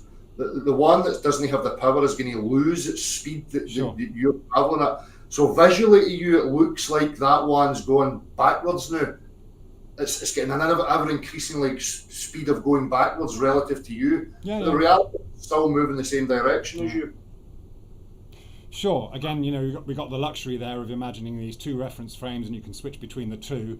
But we're not doing that in reality, really. Even if we're dropping something and saying there's a reference frame, and we're observing it from another reference frame, we still don't know if the reference frame that we're in has another external reference frame to show us that the one we're in is moving or not. This is where, like I said, so again, an accelerometer just in the one train. An accelerometer, once, the train accelerates from 0 to 100, and once it's going 100, there isn't that push on the accelerometer anymore, is there? Well, that's because we're having to the upward, the vector's already there. You have to take that situation into a void, so that they're the only things acting now. And as I say, if you were on a train that was moving laterally, then the back of the train would become your floor. Up would now be the front of the train. Sure. But if it's moving at a constant speed, it won't give you the weight like acceleration does. Well, that's because there's another factor. There's something that causes matter resistance to motion. So even in a constant, if I've got two constants, like if you move your hand through water, Nick, at a steady 5 miles an hour, you get a constant resistance to that motion. Sure. So that's what I'm saying. Matter has that about it. It's resisting motion. So what we're looking at, some other medium that matter's connected to that stops it from moving. Well, okay, so all right, you're in a train and the whole carriage is filled with water, and you're in the water, kind of just floating about. And if we frame that as in we're in a train in a vacuum, in a void, there's no forces there. There's nothing else. And you fill that train with water, whatever direction you move that train, the opposite wall, the back wall, will become your floor. Yeah. And it will constantly come and push against you continually. No. If you want to get past that, you have to use acceleration to overcome it and move yourself further and further away from it. Or you can apply enough force to get yourself a metre away from it and maintain that force to maintain your 1 metre distance from it. Just like a helicopter uses the same amount of thrust to maintain a 10 metre distance from the floor. No, I don't see that you would have to do that. If everything's moving at the constant speed now, not accelerating, then you might be up against the wall to start with. But actually in the scenario of what I was trying to get across was, if you are in the medium of water within this train, the acceleration might do a little bit to you. You might slop around a bit, but once you're at a constant speed, you're never going to get to the edge, to the back of the train. It's not going to happen to you because of you've changed the medium. So that's had an effect. Whereas we're usually talking about the medium of air, which is obviously a lot easier to travel through. So to me, that just kind of, this is what goes through my mind when I'm trying to discern between acceleration and constant movement. If you're using that analogy, I know when you talk about you see the visual thing, I get the reference frames and all that stuff, totally understood. That you can interpret it in up, down, left, right, sideways, accelerating, decelerating, all that stuff. But I think still in the realm of real physics, that's not the interpretation of what happens when you're moving at a constant speed. Because real physics is couched in this nonsense of matter will continue moving, indefinitely, which is ridiculous. And that's why I went back to that point I was talking about earlier, Nick. if we're in a vacuum chamber right now and I accelerate, say I put you in a centrifuge or, you know, a linear, and I accelerate you through that vacuum, your weight is going to increase because the resistance to that motion is constant. Matter has a constant resistance to motion. In a centrifuge, I'd agree, because that is essentially acceleration, because you're changing direction all the time. So this gives, you know, that's kind of like, that's the same as, but, you know. Even linearly, if we had a big enough vacuum chamber right now and I accelerated you up to 1,000 miles an hour within that vacuum chamber, then up to that 1,000 miles an hour, you're going to constantly get an increase in your weight. So why is that then? Well, there'd be an increase to a point at which... No, but you're missing my point. I think I'm asking the question. Sorry. You know that if in that situation, you're going to feel your weight, you know, we'll just use weight, increase exponentially as the speed gets more and more and more and more. Yep. So if you're in a vacuum, there's no air resistance and there's nothing to resist anything. Just as you were saying, you should be able to push off of that and keep moving. But the fact of the matter is you cannot. There's an underlying aspect that's resisting motion, because you can see that in a vacuum chamber, even if it's linearly, that matter is the weight will increase as you accelerate faster and faster and faster. If there's no underlying thing, like, you know, another constant that stops matter from moving, then there would be no reason that your weight would increase in that situation. But the fact is that your weight does increase in that situation. So there's another underlying thing here that's causing matter to be stationary. And I would suggest that the motion's constant and the resistance to motion is also constant.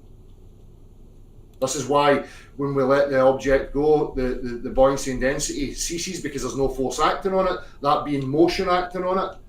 And that resistance is equal through the whole system. So the whole system now loses momentum equally because there's no active force motion. Yeah, I sorry, mate, I still don't agree with what we can determine, or as far as we can determine in the real world, that constant motion in a linear direction, constant speed, not acceleration, constant speed, will cause constant weight or pressure. I don't see that we can prove that. So let's go back again. You're standing on a platform here on the earth right now, and I send it upwards at 100 miles an hour. Yep. It's going to keep pushing on you. But you think if you jump, that you're going to escape that thing? No. Right, so why? Mm-hmm. Well, why would you not escape it then? Yeah, it's accelerating up, or it's going up. No, if it's going at a steady 100 miles, if you're on an elevator, going up at 20 miles an hour and you jump. Yeah, because we're in the medium of air, that is gonna, you know, if it was a more, viscous medium, then maybe we would be able to get away from it, but you wouldn't indefinitely unless you can make yourself buoyant. You would just be continually pushed, you know, further up the medium. If I put you in an elevator and, you know, you had enough helium balloon to overcome your mass, then of course you're going to keep going up away from the floor. But if you're just standing on that floor right now and it's going up at a steady 100 miles an hour and you jump, then you and the floor meet each other again. Yeah. What do you think causing that?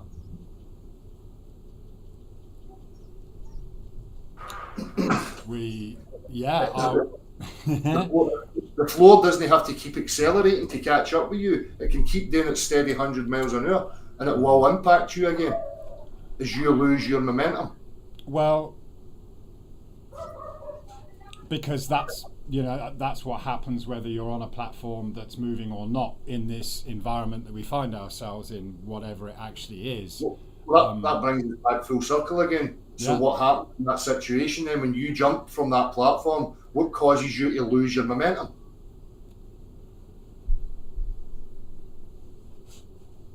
There's something there. There's something that's causing that. Yeah, I don't know. Honestly, don't know what. Neither do I, Nick. Yeah. Neither do I. Yeah. That's my point, mate. But that's where we're at. You know, the tests so far show that the force is acting in an upwards vector, because you can see that expressed through helium or buoyancy. And as soon as it's no longer attached to the Earth, it's no there. It's no present until it's there again. Until we're attached to the Earth again. So we're looking at either the Earth's moving at a constant with some underlying field or whatever you want to call it that causes a constant resistance to that motion, or we're looking at some, energy, some force that's flowing from the top downwards to a stationary plane that can, accelerate matter, that being a vector, an actual motion vector that can accelerate things equally in a particular direction. That's the part of the claim that can't be demonstrated by anybody. That's a special pleading for a special type of force.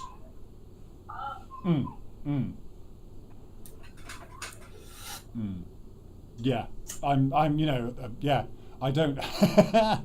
I've never kind of arrived at any kind of conclusion. Yeah. Well, that's fine, Nick. As I say, through the amount of tests that I've done, I can demonstrate that the buoyant effect is the actual force direction, because, as I say, you attach a spring to a helium balloon, the helium balloon will rise upwards, and it is rising physically upwards because the spring will be elongated.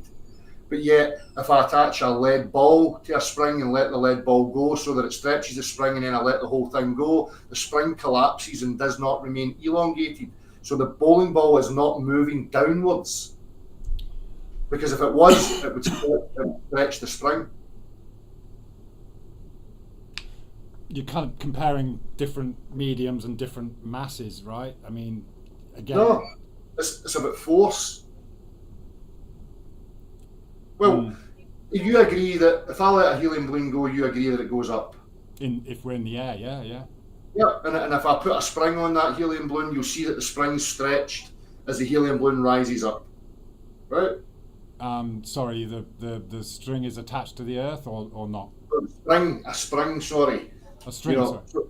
So a spring, like a little, spring, a slinky. Yeah. If you attach a helium balloon to a slinky and then let the helium balloon go, the helium balloon will stretch the slinky and then lift it off the ground, and the slinky will remain stretched, right?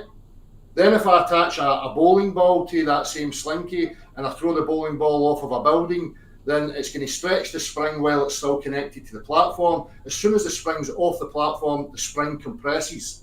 Does not remain stretched like it does with a helium balloon. So that's showing you that the force is not acting in that direction. If I now throw the bowling ball to the side, then it's going to stretch the spring, and the spring is going to remain elongated until the bowling ball loses its momentum. If I physically throw the bowling ball downwards and apply force to it, it will stretch the spring. But yet, when I let the bowling ball just go in free fall, it doesn't stretch the spring. So that you can see the force is not acting in that direction. Yeah, again, I would just argue, devil's advocate, that you get the same results if the ball was dropping at a constant speed. It's no longer accelerating, therefore the slinky can catch up now because it's got that. So that all the matter's now moving at the same speed. And yeah, I mean, the ball is moving at a speed, and then it's pulled. Well, that's fine to say that, Nick, but that's what I'm highlighting. That's special pleading. It's the same rhetoric as a globe Earth, because that's exactly what they say is happening. So they're saying there's a downwards acceleration, yet we can't detect it.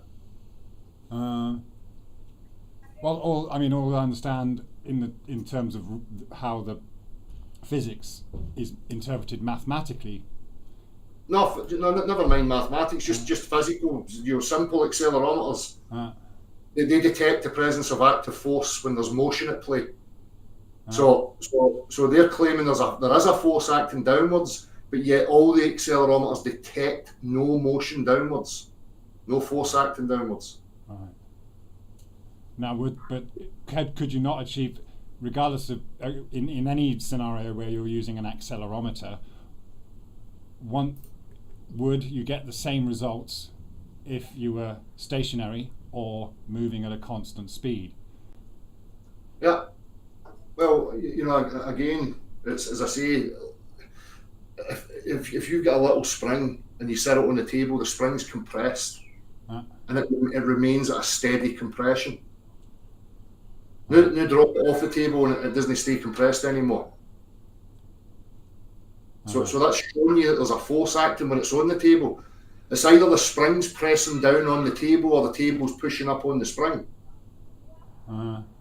So that's what I'm saying. If it's the spring acting down towards the table, then that's a vector, a physical motion vector in that direction, which must be detectable. But all tests show that it's not detecting any force acting in that direction.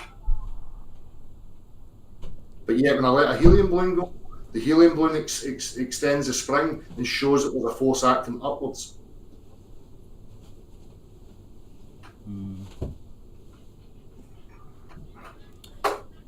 Yeah, I mean, I suppose in I get exactly what you're saying. It's just that I don't think it's as black and white as it's either this or it's that. Well, personally, I'm still open to. I would love to. Well, I would love to hear other people's perceptions of it, Nick. So that's why I keep asking these questions. What do you think's going on? Yeah, and I honestly, and frankly, I've arrived at that point where I'm not too fussed about how it works. Again, open to whatever would come up as, See, can I place some relevance maybe on it, Nick? Right, because for me the important aspect of it is that it's central, and it's the central linchpin for the globe Earth model. The globe Earth cannot exist without physical downwards acceleration. It's a fundamental requirement of a globe Earth to exist. They need a force acting towards the centre of the sphere in order to give us our orientation, weight, pressure gradient, buoyancy and density. It's their linchpin. Right, sure. Now for me, they hijacked reality and they inverted it. The true motion vector's provably upwards as far as I'm concerned, and you can demonstrate that. Theirs is not. And if you can realise this, or anybody can realise this, then again, this is why the globe Earth people do not want to have this discussion, because they don't have any physics, they don't have any demonstrations, all they have is special pleading and an inversion of reality.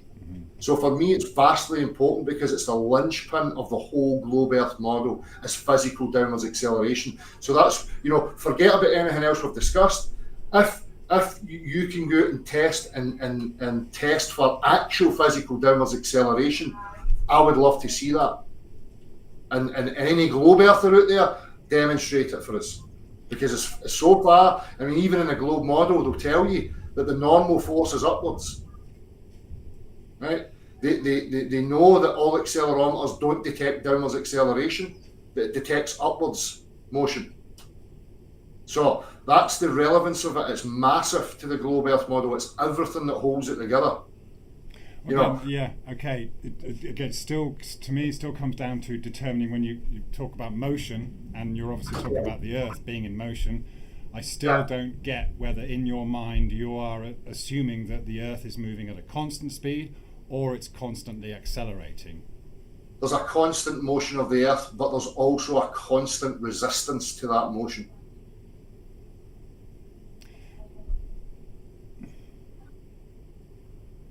Just like, as I say, put your hand in water and move it steadily through the water at 5 miles per hour. The water's a stationary body that you're moving through, but it's resisting your motion. So when we let things go, that thing, whatever it is acting on matter to resist its motion. It loses momentum. The only way that it can keep moving is when there's an active force present. You're using, energy to continue to move it. If there's none of that there, then it stops moving. Thank you.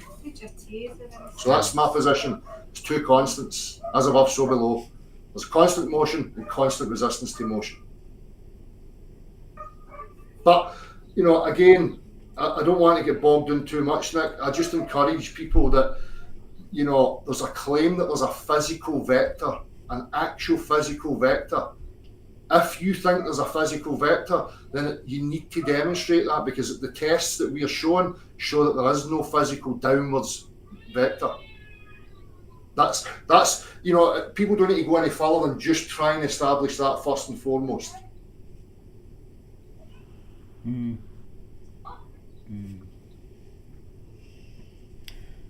Yeah, man. Yeah. It's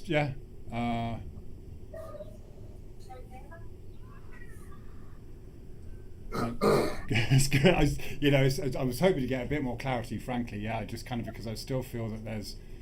I'm willing to get through anything for clarity, Nick, honestly, but I do feel like maybe we're just, we keep getting back to the same points, and I don't know why. To me, it's obvious and clear that we've got a constant motion, I've got a constant weight, I've got a constant compression, I've got a constant buoyancy. When we go into free fall, that all ceases, but there's a constant, loss of momentum. So there's two things, and I don't know what that thing is, Nick. People talk about ether, they talk about these fields and these different things. I'm not that far into that investigation. I don't know yet, but it's clear and obvious to me about what's actually going on. As I say, get back to little things like you're in a pool of water trying to push a beach ball under the water, and you can feel the push up on you. Well, as soon as you go into free fall, that thing's not pushing up on you anymore. There's a massive correlation to the things that we experience. Also, we've got a pressure gradient, which I can invert in any direction using motion. Yeah, again, I just really, it would help me if there was always this clarity when you use the word motion. In my mind, there's different forms of motion and we get different results. Only acceleration can have that effect of causing weight. Well, you're right, because the word force is simply motion. That's what force is. Force is a word to quantify motion. Well, so but then again, I'm saying that, if you're this box thing moving along, whatever it is, there has to be some force pushing it along, blah, blah, blah. But that box is not always creating a constant force on you if it's going at a constant speed. Well, again, if you're using the example of laterally, that's because we have to overcome that vector. But again, I'll go back to an elevator, moving at a constant, whatever speed you want, moving upwards. Yeah. It constantly pushes against your feet. If you try and jump from it, you will lose momentum and it will contact you again. Mm-hmm. And it's on at a constant. Yeah. So, the difference is when we talk about lateral motion, you're having to account for that vector that's already there. We have a direct. This scenario of a platform moving up, if it's moving up at a constant speed, you jumping up and down on it while it's moving at a constant speed is no different to moving up and down on the earth. Okay. Yep. Yeah, I get that. Yep. But then I just kind of to then imagine a scenario where you're in a vessel that's moving at a constant speed, mm-hmm. whether you have air around you or water around you or a vacuum or whatever, something inside a container that's moving at a constant speed doesn't have that pressure. So this is where I don't see the connection with what you're saying. If you're saying the Earth is moving at a constant speed to give us weight. Well, if you're in an elevator that's totally sealed from the outside environment, then you've got all the factors are there. You have your constant weight, you have constant pressure, and there's a gradient within that elevator. So there's more pressure at your feet than there is at the top. Yeah. And if you jump, then you don't just jump away and hit the roof. You'll jump and lose momentum, and the lift's just going to continue to move at 100 miles an hour and continue to push on you at 100 miles an hour. Yeah, yeah. Mm-hmm. The problem comes when you introduce lateral examples, because now you're having to overcome that vector. So that's why I use, let's just use the upward one then. if you're moving upwards at a steady 100 miles an hour, right now here on the Earth, in a sealed unit, separate from the outside there, then you have all the factors there. You have buoyancy and density, you have weight, you have pressure, and you have a pressure gradient. And if you try and escape that, you need constant force acting for you to escape the floor of that elevator. If you don't, then you're going to lose momentum and the elevator's going to catch up with you.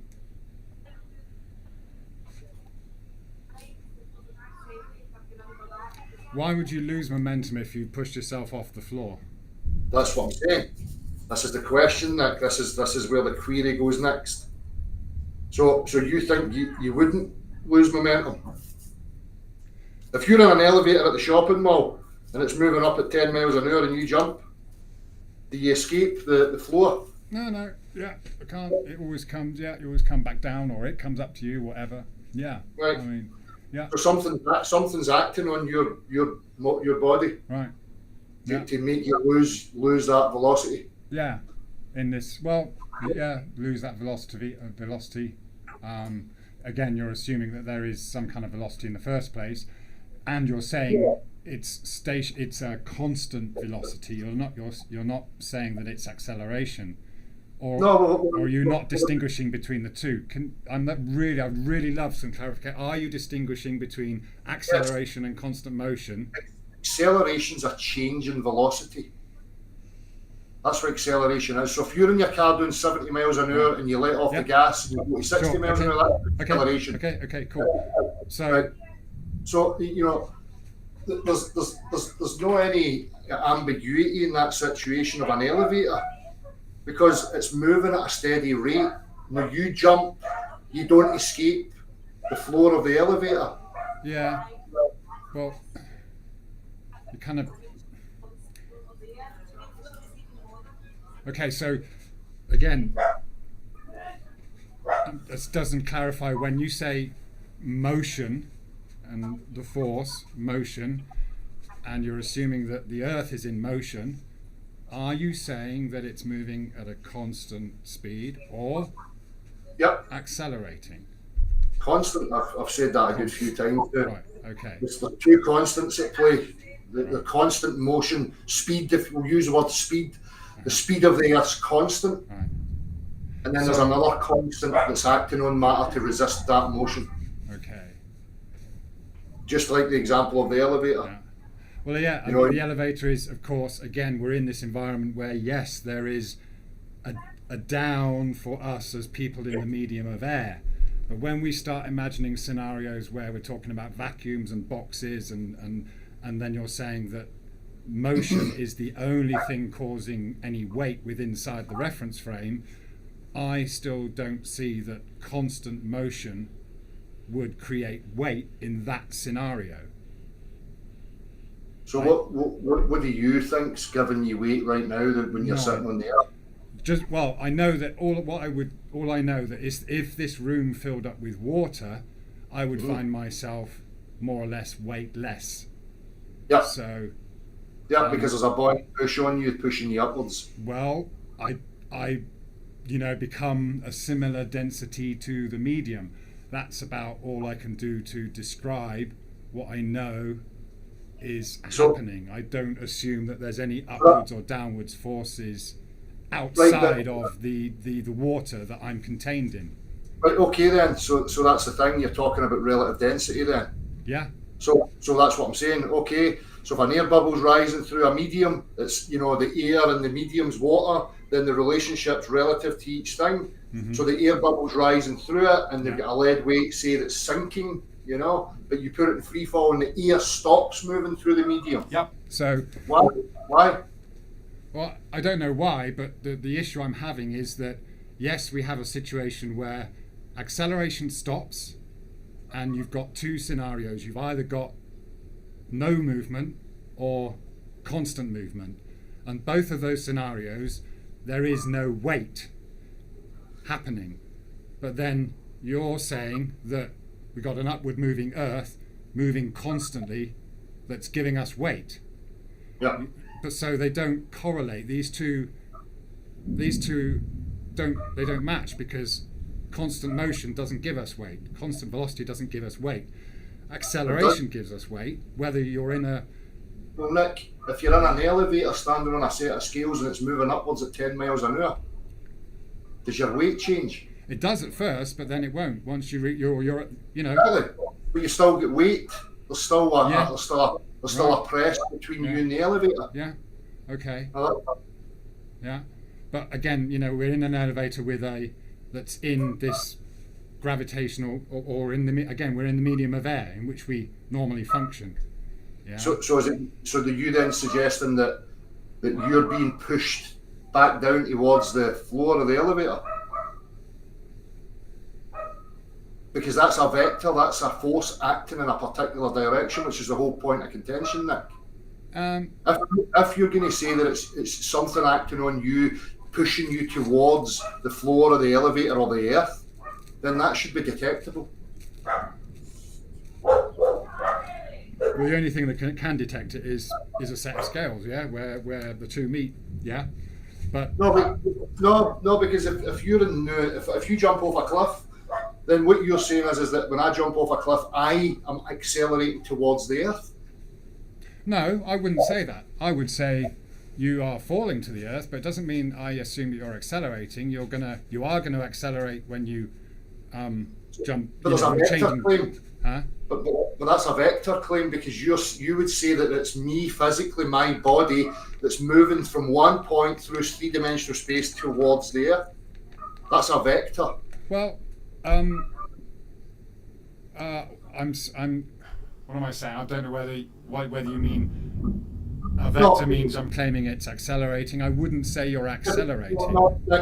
It doesn't matter about the acceleration or the speed of it. The point is if I step off a cliff and it's yours or somebody else's position, that I step off that cliff and the point that I'm at in three-dimensional space, I physically move from that point to the earth, then that's a claim of a vector, and that from point A to point B. Doesn't matter about speeds or any of that. What do you mean by vector exactly, though? Just that? Just go. A magnitude, a direction and a magnitude. So, if I walk forwards, my vector is that direction. If I walk backwards, that's my vector. That's the direction of me travelling. But are you? So if I step off a cliff and you say that it's me that's moving from there towards the earth, then you're claiming there's a vector, there's a direction that my matter is moving in. Yeah, I mean that's pretty much how it appears to us, isn't it? Yeah, visually, yes, of course. Yeah. Visually, of course. But physically. Well, physically, you can't detect that there's a vector in that direction. Well, there is first going to be a change, and then there's going to be. I agree. If you're falling, there is no measure of acceleration. There is no measure of constant movement. Well, there has to be an acceleration, because let's look at it like this. Like if we suppose they are stationary right now, right? Which means when I'm standing on top of the building, that I am stationary, the whole earth's stationary, the building's stationary. Now, if I step off that building, from that point and me hitting the ground, there must be an acceleration. Sure. Because I'm stationary. So that's what I'm saying. Well, if that's anybody's claim that I'm from a stationary position and accelerate to whatever speed until I hit the earth, then that's a claim of a force acting on a particular vector, which is non-detectable. Right. Again, I wouldn't say that you're accelerating all the way down. I would just contest that yes, there is acceleration because you are changing direction and you are moving in another direction, and so then it's constant. You could. But if I was stationary and the Earth's stationary, then I'm stationary. There is no vector. I'm not moving anywhere. But people have to assert that when I step off the building, I now gain speed. Okay. And move towards the Earth. If the Earth was moving at a constant speed, then you wouldn't fall, you wouldn't jump. You would, in my mind, if everything's moving at a constant speed and you've climbed up onto the top of a building, the building and everything is going at this constant speed. So I don't see that you would fall off the building. You would step off it and you would remain there because you're already going at the same constant speed as the reference. Which is bringing us back to my point again. There's something else there, because you know, I can prove that matter resists motion. So let's look at it like this, Nick. If you're in a glass elevator and I can see you in the glass elevator, right?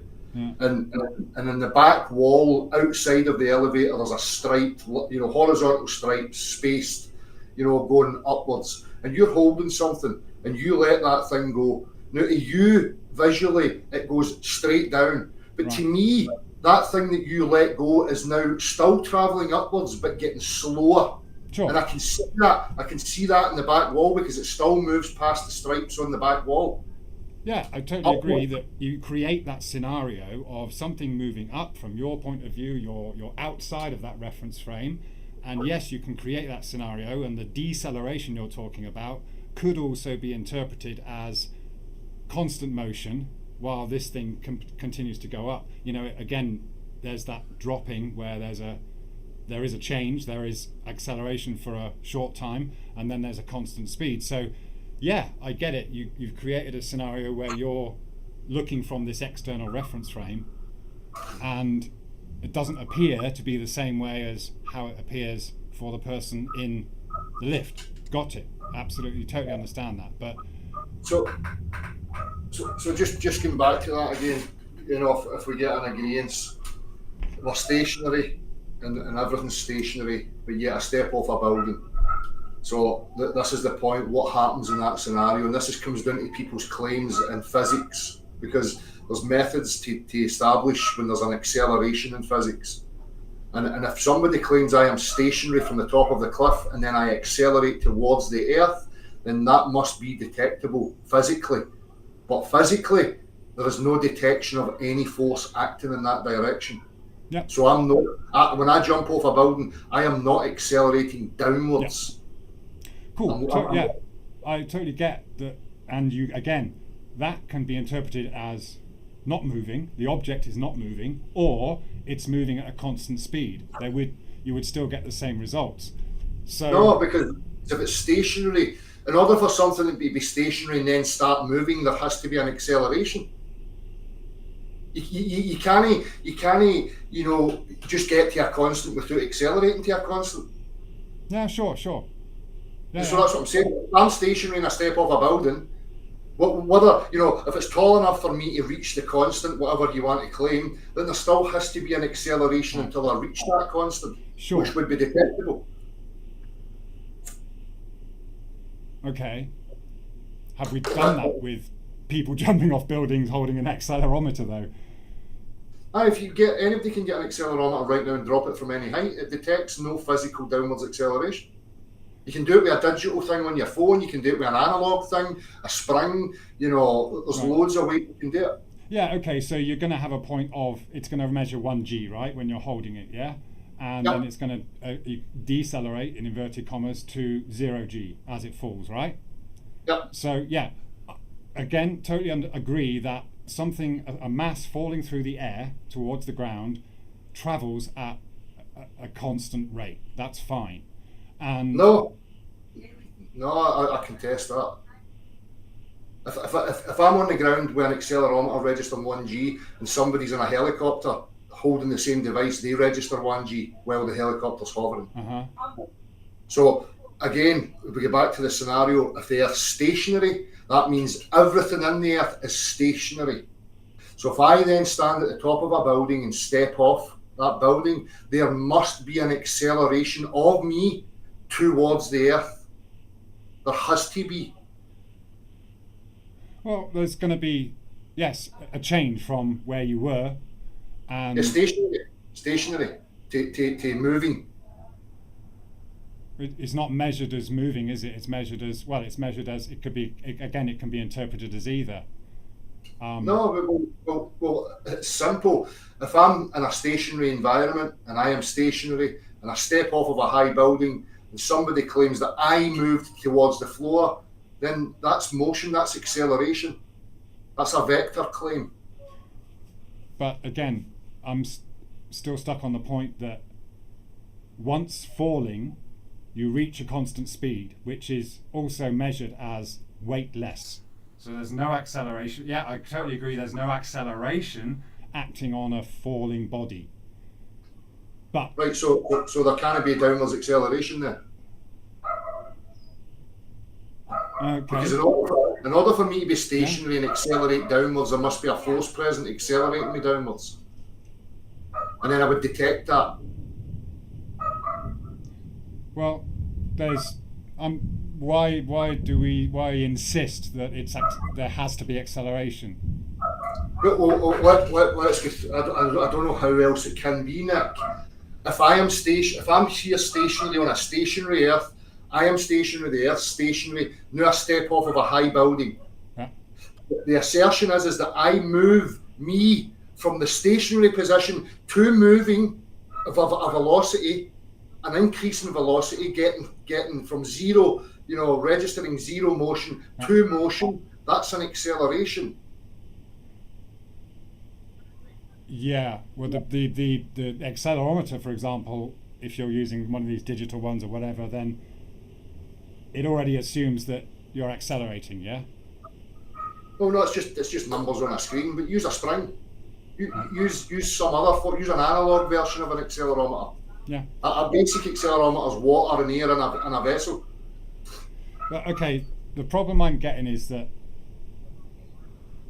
okay, forget about interpretations or whatever. You're falling off a building, and it's the way it can be measured is either no movement of the body or a constant movement of the body. There would be no difference. Yeah. So we're experiencing, the bottle with everything in it is experiencing this weightlessness, but it could be moving at a constant speed, and you'd get the same thing. But then we're on the Earth, and we do then have this return of gravity, as it were. So once you're connected to the Earth again. Sorry. Buoyancy and density. Yeah. Once you're connected to the Earth, buoyancy and density return, pressure returns, pressure gradient returns. Right. Only when you're connected. Okay, sure. But you see what I'm saying is, if when the body is in a constant motion, it's the same as being weightless. So to say that we have weight on the Earth because the Earth is moving in a constant motion and moving us in a constant motion doesn't make sense to what we can actually do if someone drops off a building and measures this descent, which is going to be, again. But how are you measuring it though? Let's be specific, because if you're talking about visually, then of course visually, as me as the relative observer, I watch you stepping off a building, I can say, well, Nick went from there to there. Sure. Visually. Sure.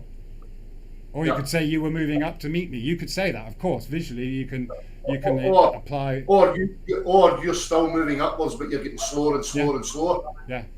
But okay, cool. That's kind of, again, we can kind of imagine all these different scenarios. But what we can imagine, Nick, is a claim of a vector, and that's the point that I keep coming back to. If it's the case that matter is actually moving from the sky to the ground, then we would detect that physically. Well, not necessarily, because it becomes, if it's moving at a constant velocity, that's the same as being weightless. So there's no way of measuring that. It's not acceleration, I agree.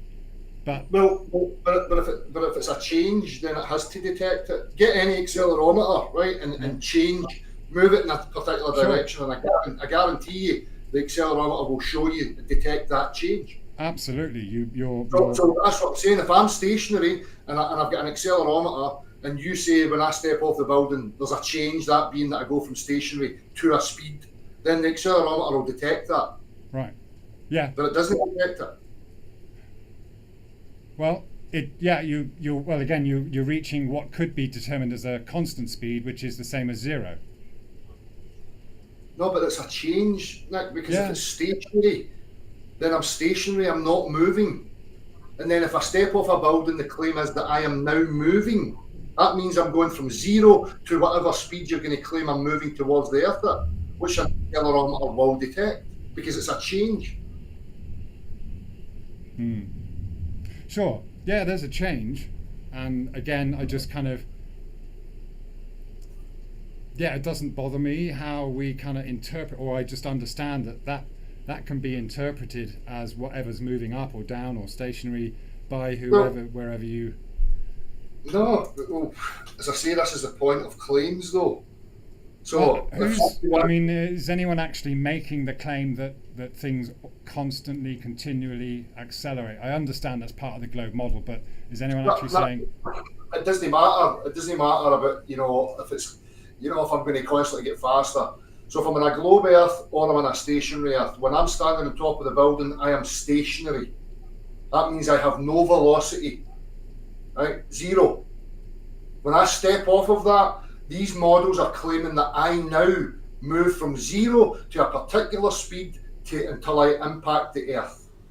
So that's a claim of a vector acting in a particular direction, which is non-detectable. So people are making these claims that cannot be detected, but yet I'm wrong and I have to accept that.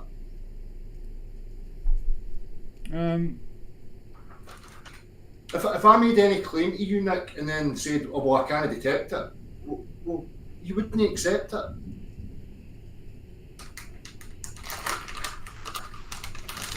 Right. Well, this is the thing. You see, again, it's like you can't detect what's actually happening in free fall. We can't detect whether it's stationary and something else is moving, or it's moving in a constant direction. That's the thing.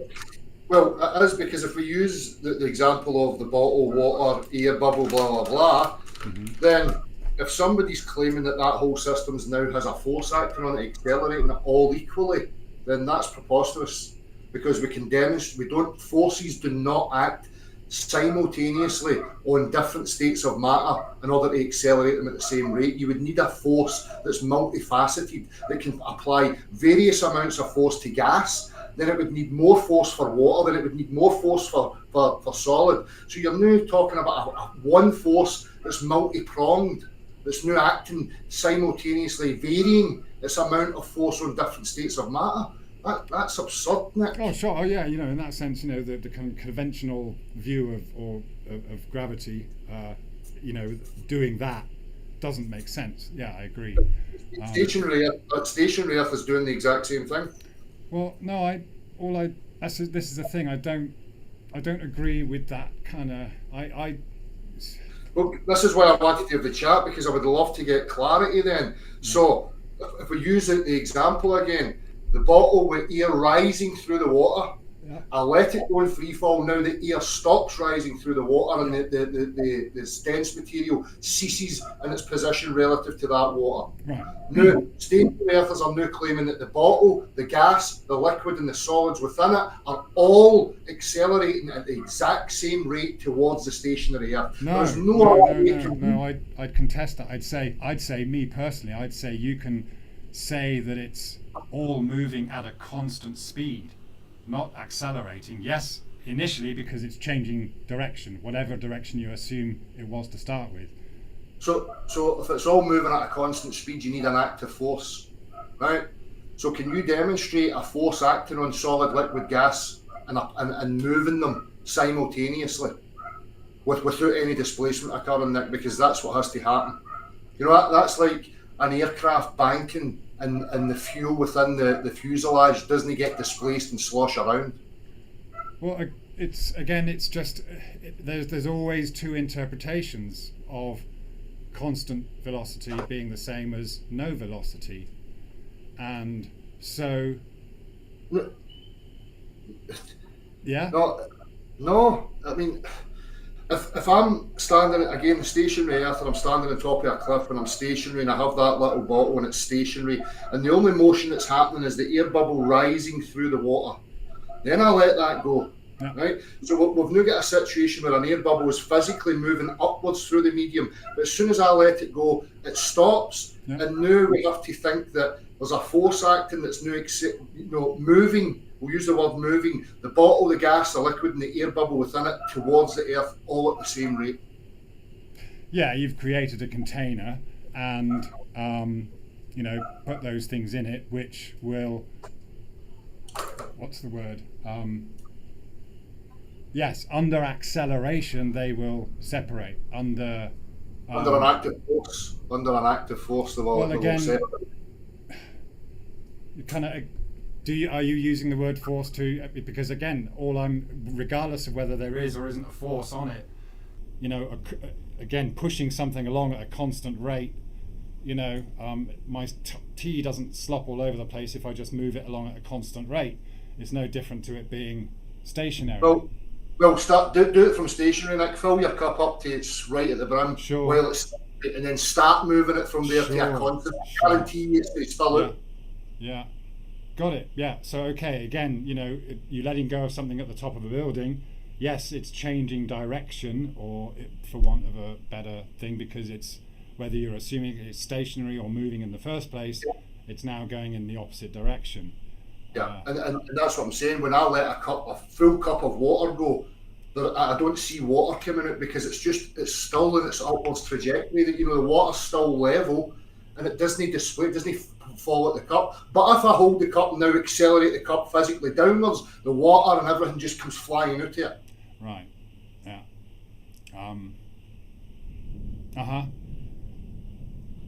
It's Sure. the same law. Yeah. So again, there is a distinction between constant movement and acceleration. So let's say I accept and agree with you that, I agree with you on the whole reference frame situation. You can interpret, if I'm looking from a different place, fine. As an observation, you can say it looks different depending on someone going up in a lift or you looking at the person dropping something in a lift. Yeah, of course, that's totally open to interpretation. But that's not a scenario we can actually put ourselves in physically. And no, that's an example of viewing it optically from another position. Yeah. But the fact of the matter is, we're all in this reference frame right now, and we can all detect the direction that the force is moving in. We can all detect that. We can all detect that the force ceases in free fall. Every single one of us. We don't have to remove ourselves from the reference frame. Sure. It's akin to, I've used this before, Nick. You'll accept that gas pressure requires containment. Yeah. The antecedent to gas pressure is containment. Yeah. Did anybody remove the container of air to test that? Of course, no. That's right. So the reasoning we use is practicality. Sure. It's the same reasoning. Yeah. So we know that through practical practice, and it's the same with this. Yeah. It's the very same thing. Yeah. I don't have to remove myself from the reference frame to know what direction it's moving in. Absolutely, yes. If at all. Right. Again, so yeah, I'm still coming back to, this is my block here is practical reality, because in my understandings of physics, whether you have Earth gravity or not, constant speed of a vessel doesn't create the effects that we actually feel of having weight on the Earth. So I don't see that you can attribute the Earth being a constant speed to the reason we have weight, because in reality, in the real kind of practical physics, if something's moving at a constant speed, there's no pressure or weight on an opposed vector to the already established one. That's why I'm saying now go into an elevator and seal that elevator and move it constantly upwards, and you will recreate and have the very same conditions as you are standing on the ground. But as soon as you move on a different vector, you have to overcome that vector that's already there. Sure. Yeah. So you can recreate it. You can anybody can go and step in an elevator right now.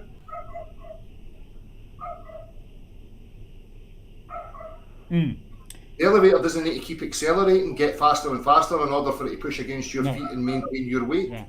It can move at a steady rate. Yeah.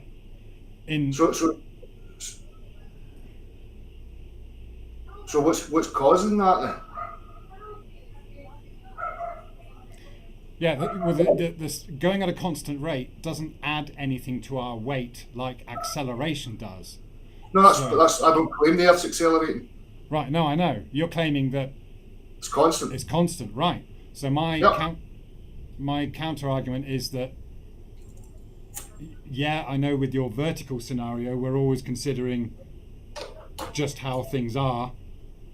There's no difference, right? There's no difference between that and that. But, you know, when you're talking about moving things in all different directions and you create that vector, you create that displacement, yes, that's because of acceleration. But in a scenario when you're moving things in any direction, it doesn't matter what, and that's the only thing that's giving you any kind of weight in your container, then once you and the container are moving at a constant speed, there's no weight. There's never going to be any weight. If that's the only thing that... So if I'm in an elevator right now, if I go and I go to a shopping mall and I get into the elevator and it moves at 30 miles an hour upwards of a high-rise building and it maintains 30 miles an hour motion upwards... Yeah, nothing changes. Exactly, my weight stays constant. Yeah. That's what, exactly, that's my point. So you're saying the Earth is doing the same as the elevator is doing in... It's just, you know, but again, when you go to then kind of talking about something dropping and, you know, the weightlessness or the, you know, the two interpretations. So there's these two different things going on there, and then you're talking about, okay, constant weight.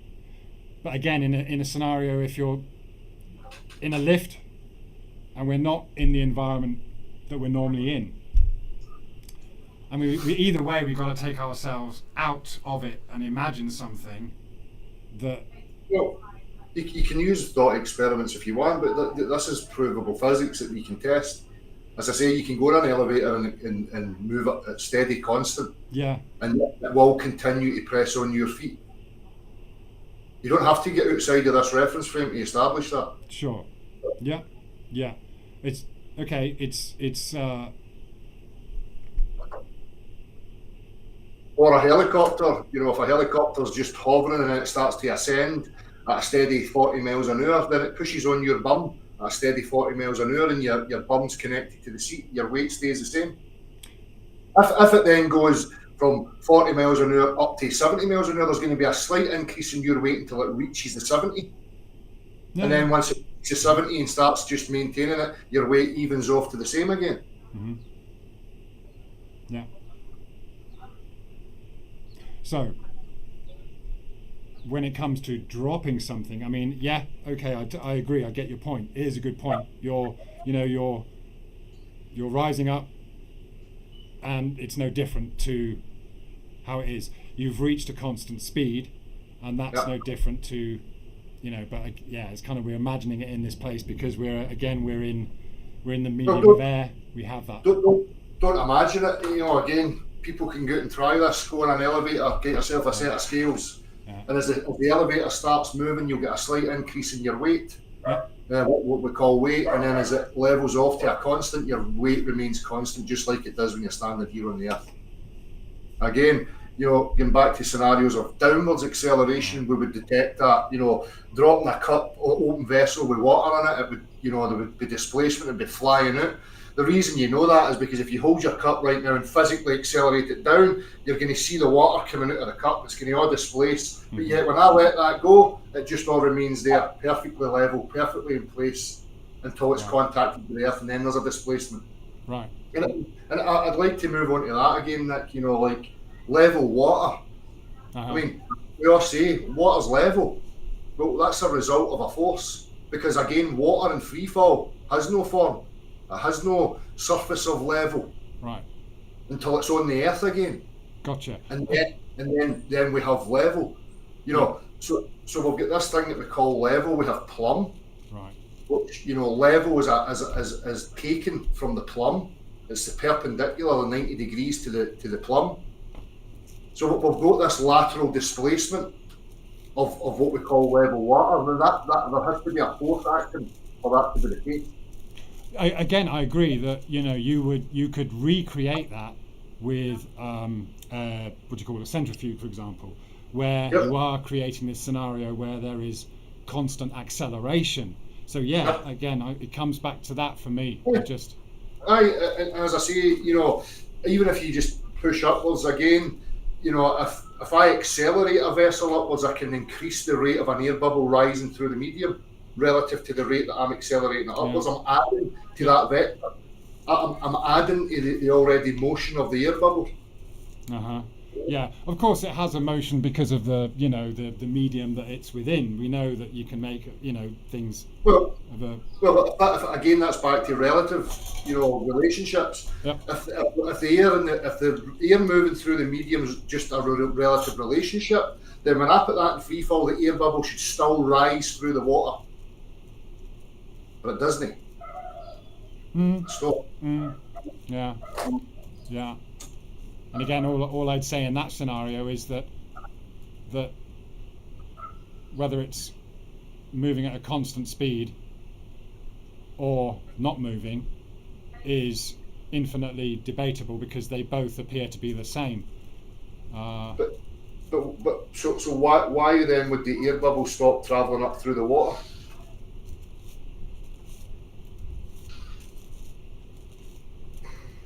All I know is that it's doing what appears to happen to these things when they are either weightless or in a scenario where they would be going at a constant speed. Again, these are the two scenarios that come up in my mind. So basically, when something's going at a constant speed, you've got what essentially seems to be weightlessness, 0g.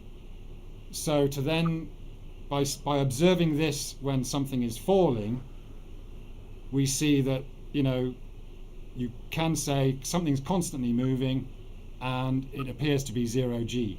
Well, it's not it's measured as 0g. So that's the thing. It's kind of like, well, if you're saying the Earth is moving at a constant velocity, then it wouldn't make any difference. It'd still be just everyone be floating around in 0g. You'd have to have acceleration. So this is where the split comes in my mind, is that, okay, if you want to say the Earth is moving, acceleration... So if I go on an elevator and it goes a steady 50 miles an hour, I'm now in 0g? No. No, you're just back to where you were. You've accelerated, you got heavier for a bit, and then you got back to your normal weight. Yeah, but what's happening? Am I pressing down on the elevator, or is it pressing up on me? It all depends how you want to interpret everything else, life, the universe, and everything. Well, no, because it's physics again. If it's me that's moving towards the bottom of the elevator, then I should detect that as an acceleration. No, not necessarily. Well, yeah. Because change, Nick, it has to be, there's a change in velocity. Yeah, okay, fine. So, but do you see, okay, I get that in that scenario. When you put it in one scenario, lift, going up, reaching a constant speed, things return to normal. Yes, there's still weight, yeah? But then going to dropping something off a building, we get something else that happens. We get no weight. And that so these two situations they're not the same. Well, there's no weight, there's no pressure, there's no buoyancy, there's no density gradient. There's no pressure. And you can get that with either constant velocity or zero velocity. How do you have a pressure gradient and buoyancy with zero velocity? That doesn't compute. Buoyancy is a physical motion of an air bubble through a medium, so there is a force act in there. Yeah. So again, I'd saying I agree that if you want to say the Earth is moving, the only thing that really works in all of these scenarios is acceleration. And of course, acceleration linear doesn't really make sense. Acceleration, because of a centrifugal effect, kind of makes more sense, and it's something that we can recreate in reality. So I would agree that we can recreate weight or gravity by accelerating the reference frame. But I disagree. Hang on, can I finish? I disagree that you would create weight with the reference frame moving at a constant speed. The only way you can create weight is to accelerate, not with a constant speed, because once you get up to speed, then you're moving at the same speed, and so there wouldn't be that pressure. Well, again, if I'm in an elevator, then there is a pressure going at a constant, because I can see my weight on the scales. There's a contact with the elevator floor, and it's a contact. I don't get why you keep saying there would be no weight. I don't know what your reasoning is for that, Nick. Because I can demonstrate. I'll go out tomorrow with a camera and I'll get scales and I'll go into an elevator and I'll put it at I'm a not step. saying no. I'm not saying there wouldn't be any weight. Of course, that's what happens. I mean, I totally agree that if you get on a pair of scales, a set of scales in the lift, there's your normal weight. Your weight's going to increase as it accelerates, and then as you reach a constant speed, it's going to go back to what it was, the original state. Now, whatever is causing you to have weight on the scales in the first place, I don't honestly know, apart from all I can understand is the immediate surroundings, yeah? So that's, we're always talking about something going back to its normal state. So if you're starting off with something that's stationary and you accelerate it, of course there's going to be a change. But then once it's reached a constant speed, then if it was stationary to start with, it's going to go back to appearing to be stationary or measured stationary. So there's this contradiction in the examples that are, the real life examples that are used, whether you consider up or down to exist or not. This is where this is why I say acceleration is understood as a means to create weight, but I don't see that constant motion creates weight. Constant motion can be interpreted as weightlessness, and so when something is dropped or a vessel is dropped, and whatever's going on for the bubble and the water to be in the same, not separated, that's the same as two possible scenarios. So right now, if I put a set of scales on the floor, and I stand on it, and it's a constant, then you're saying I don't have weight? No, I'm not saying that. I'm saying it's fine. You have weight. I'm not disagreeing with anything that we can actually measure in reality. You keep saying if it was a constant motion, I wouldn't have weight. You keep saying that if it was a constant, I wouldn't have weight, or if it's a constant, it's the same as being stationary, or whatever it was you said. Yeah. But the fact of the matter is that I can stand on a scale and I will have a constant. Yeah. So what the two scenarios is here, and you can correct me if I'm wrong, it's either that it's the Earth that's in motion, or it's me that's in motion towards the Earth. So that's the only two propositions there is. Now, if we go with the latter one, and it's me applying pressure towards the scale, that's a vector direction, which must be detectable, which it's not detectable. So if there's another scenario that you can postulate, which I don't know what it would be, I would look at that. Well, yeah, that's the thing. We can't measure the Earth as moving. We can only measure, the people or the things on the Earth. So we're still lacking that kind of, it's like, I get it, but... Well, we've got all the factors, again, buoyancy, density, pressure gradient, all cease until they're connected to the Earth. Yeah. So there's a correlation between being connected to the Earth and not being connected to the Earth. Sure, it's integral to our existence, absolutely, yeah. But I don't, it's not black and white to me that it has to be one or the other scenario. But what other scenarios could it be then? I don't know. I'm open to, there's a gazillion possibilities because... it can only be, Nick, that it's the Earth pushing up on me, or I'm pushing on the Earth, or I'm pushing in the Earth and the Earth is pushing me at the same time. What other scenario could there be? Oh yeah, when we come to measure it, as I said, you're if you're in this situation and no, not even measure. Just if we can just go through, I'm trying to comprehend your position, so that it's either me pressing on the Earth right now, or the Earth pressing on me, or both. I am pressing down and the Earth is pressing up. There is no other possibility. Okay. I mean, we could. Yeah. So we have those three postulations. So if it's me pressing on the Earth, that's a vector acting in the downwards direction, which would be detectable. which it's not. If it's the Earth pushing up on me, that would be detectable, which it is. If it was both, it would be detectable. And in that scenario, there only is one detection, and that's the upward push. How is it detectable that the Earth is pushing up? Because if I let a helium balloon go, it physically moves upwards. Right. And spring. The problem we're faced with here is, it's like, for example, curvature. Measure the curvature on the surface of the Earth. So we need to kind of, rather than having indirect measurements, it's like, let's have a measurement of the Earth. I mean, there's no motion of the Earth has ever been detected. Are you talking about rotational motion of the Earth has never been detected? There's no direct measurement. Well, that's because we're dealing with mainstream physics, Nick. So here's a scenario. If I have a helium balloon and a lead weight, and both are connected to a slinky spring, and I let both go at the same time, the helium balloon will physically move upwards and stretch the spring. Yeah. Right? Yeah. So then there's a vector that you can see clearly acting in that direction.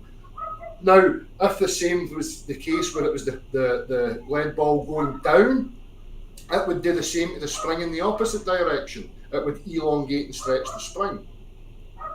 So you'll accept that helium balloon rises because you can detect that, but you won't accept that there is no physical downwards vector because we're not detecting it. It's like you're fighting that part, Nick. You will accept that there's buoyancy, and you can detect there's buoyancy through all sorts of apparatus, but yet falling or going down, we cannot detect it. So it's like cherry picking, that people want to accept one aspect but want to negate the other aspect. So if you're claiming there's two vectors, that being there's an up and a down, but we can only detect the upwards one, but we can't detect the downwards one. Why?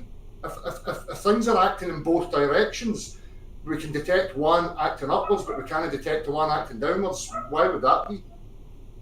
Why is the helium balloon and the spring not moving upwards all at the same rate? Just the way that you'd have to claim it's all moving down at the same rate. It is always it is always going to be down to the medium. They're going to behave differently. Lead balls and helium balloons are, they're very, one's very extreme and one's kind of Well, I'll ask you a simple question: does a helium balloon go up in the medium of air? Yeah.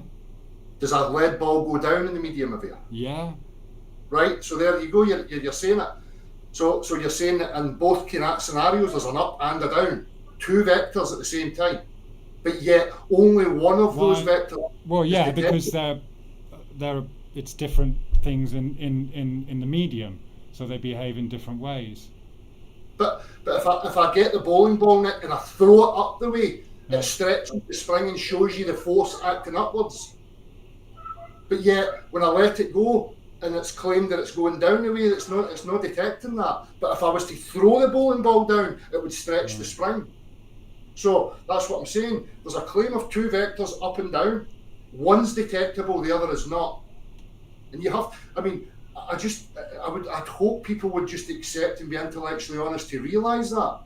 You can say about mediums and the differences, it doesn't make any difference. There's a claim of two vectors and only one's detectable. Hang on, sorry, okay, so yeah, the balloon's going up, the lead ball's going down, and which one's not detectable? The one going down, the one that's been claimed to go down. But it could be going down at a constant speed, and that wouldn't be detectable. It would read the same as zero, right? But the helium balloon rises at a constant speed and it is detectable. Air bubbles rise at a constant speed and it's detectable. Okay. So that's what I'm saying. If it's a constant going up the way, we detect it. If there's a claim of a constant going downwards, we don't detect. So what's the difference between measuring a constant going up and a constant going down? But you don't detect a vector going in the downwards direction, but you do detect it going upwards. How do you detect it going upwards? Attach an accelerometer, attach a spring, attach whatever you like to the helium balloon, and then attach the very same thing to your lead ball. Yeah. And so what you're saying, the helium balloon just carries on accelerating all the time? Well, it'll move at a constant. Air bubble rising through a medium will go at a constant. Yeah. And this is what, Okay. so you're saying, a constant blah, blah. Well, I'm saying the helium balloon will rise at a constant rate. Yeah. Air will rise at a constant rate and a medium. So if both are constants, why is it that we can only detect one? Well, I don't get why you're saying you can only detect one. Because... Well, an accelerometer detects the upward force, but yet an accelerometer does not detect the downward one when both are claimed to be there. So an accelerometer on a balloon registers that push upwards. It registers that there's a motion there. And is that constant, or is that accelerating all the time? It's a constant. Even if you do it the opposite way, Nick, like if you've got a little vessel with an oil in it, saying you put a lead weight in there, right? Mm-hmm. Now, if you video that visually, you'll see that if you marker the little vessel, you'll see that it's a constant deceleration by the time it gets from the top of the vessel to the bottom, right? From your outside perspective. Just if you drop a little ball bearing into a beaker of oil, right, and then the time that it takes for the bottom of the beaker and the lead ball to meet each other, right? The spacings of each increment of that before they meet is the exact same, and the time's the same. So it's a constant. The decelerations are constant. But going back to the point again, there's helium balloon moves up, the air bubble rises at a constant rate, and you can detect that. Put a spring on it. The spring will elongate and remain elongated continually. It doesn't keep getting stretched more and more and more, right? But yet there's a claim that there's a thing going down the way, but it doesn't do the same thing. Do you see what I'm saying? You can't have it both ways. If it's a constant up and a constant down, why is only one detectable? I'm still not understanding that only one is detectable, because you're still talking about measuring it based on a kind of your view of an external reference frame. No, I'm talking about here within the reference frame. Get a helium balloon, Nick, right? Get a bit of string on it and attach it to a slinky, right? But don't let it pull on the slinky just yet. Then get a lead weight and hang it off of a spring, right? And then remove the thing that's holding both of them. The helium balloon will move upwards and stretch the spring, showing you that it's actually moving upwards. Yet the lead ball that's apparently going down does not stretch the spring. The spring remains totally compressed. This is all happening in the medium of air. Right? It doesn't matter, water, whatever you want. Like, change the medium if you like. Change the medium. We're still okay, but what in turn you're saying is this is basically, when we say let's have a direct measurement of the movement of the Earth, that's what you're saying is your direct measurement, yeah? What, a direct measurement of the movement of the Earth? Yeah, we'll let a helium balloon go, or set a glass on the table and watch an air bubble rise through it. But we can't attach something to the Earth and see if it's moving. There's no way of doing it like that, really, yeah? I put a spring on the table, and the spring will be compressed from the bottom. So the little spacings of the rungs of the spring will be closer together at the bottom. Yeah, Now if I put it in free fall and there's something acting downwards, I should see a compression at the top of the spring acting in the downwards direction. But I don't. Right. Yeah, okay, so, I on these kind of points I agree, but what I don't feel the need to do is just kind of flip it around and say, in that case, it must be the completely opposite. I still think there's a lot of room for, I'm the same. I'm always open to anything, but people have to qualify what they're claiming through practical practice. I have to be able to recreate. I have to be able to isolate. I have to be able to change variables. I have to be able to demonstrate it in a physical manner in order for it to be valid. So far, any of these other claims are not valid because there is no practical reference for any of them. Right. Yeah. Yeah. My mind's open just the same as you are, Nick. But I'm not going to negate what the demonstrations are showing me so far. Again, if anybody has any other methods, practical references, demonstrations to demonstrate their position and their claim, then I'm always here. I'm open and let's have it. I will present it. I will say I'm wrong. I have no qualms about any of that stuff. But so far, I'm getting nothing. All I'm getting is a load of shit over people claiming that I'm this, that, and the other, and attacking me personally. And they don't have any justification because they don't even know what they're claiming. Yeah. I'm not talking about you. I'm talking about just in general. Yeah. No, I mean, yeah. Well, that's this arena, isn't it? I mean, there's a lot of poised people about. Yeah. It's unjust, Nick, because you know as well as I do. I have never wandered from the path of the practical, not once, and I still haven't wandered from the path of the practical. So anybody claiming to me there's a downward vector, it's their burden because all tests show there is no downward vector. Yeah. Yeah. I mean, yeah. I just. Yeah, in my thing, it's just that again. It's just coming back to that constant speed thing. I just don't see that.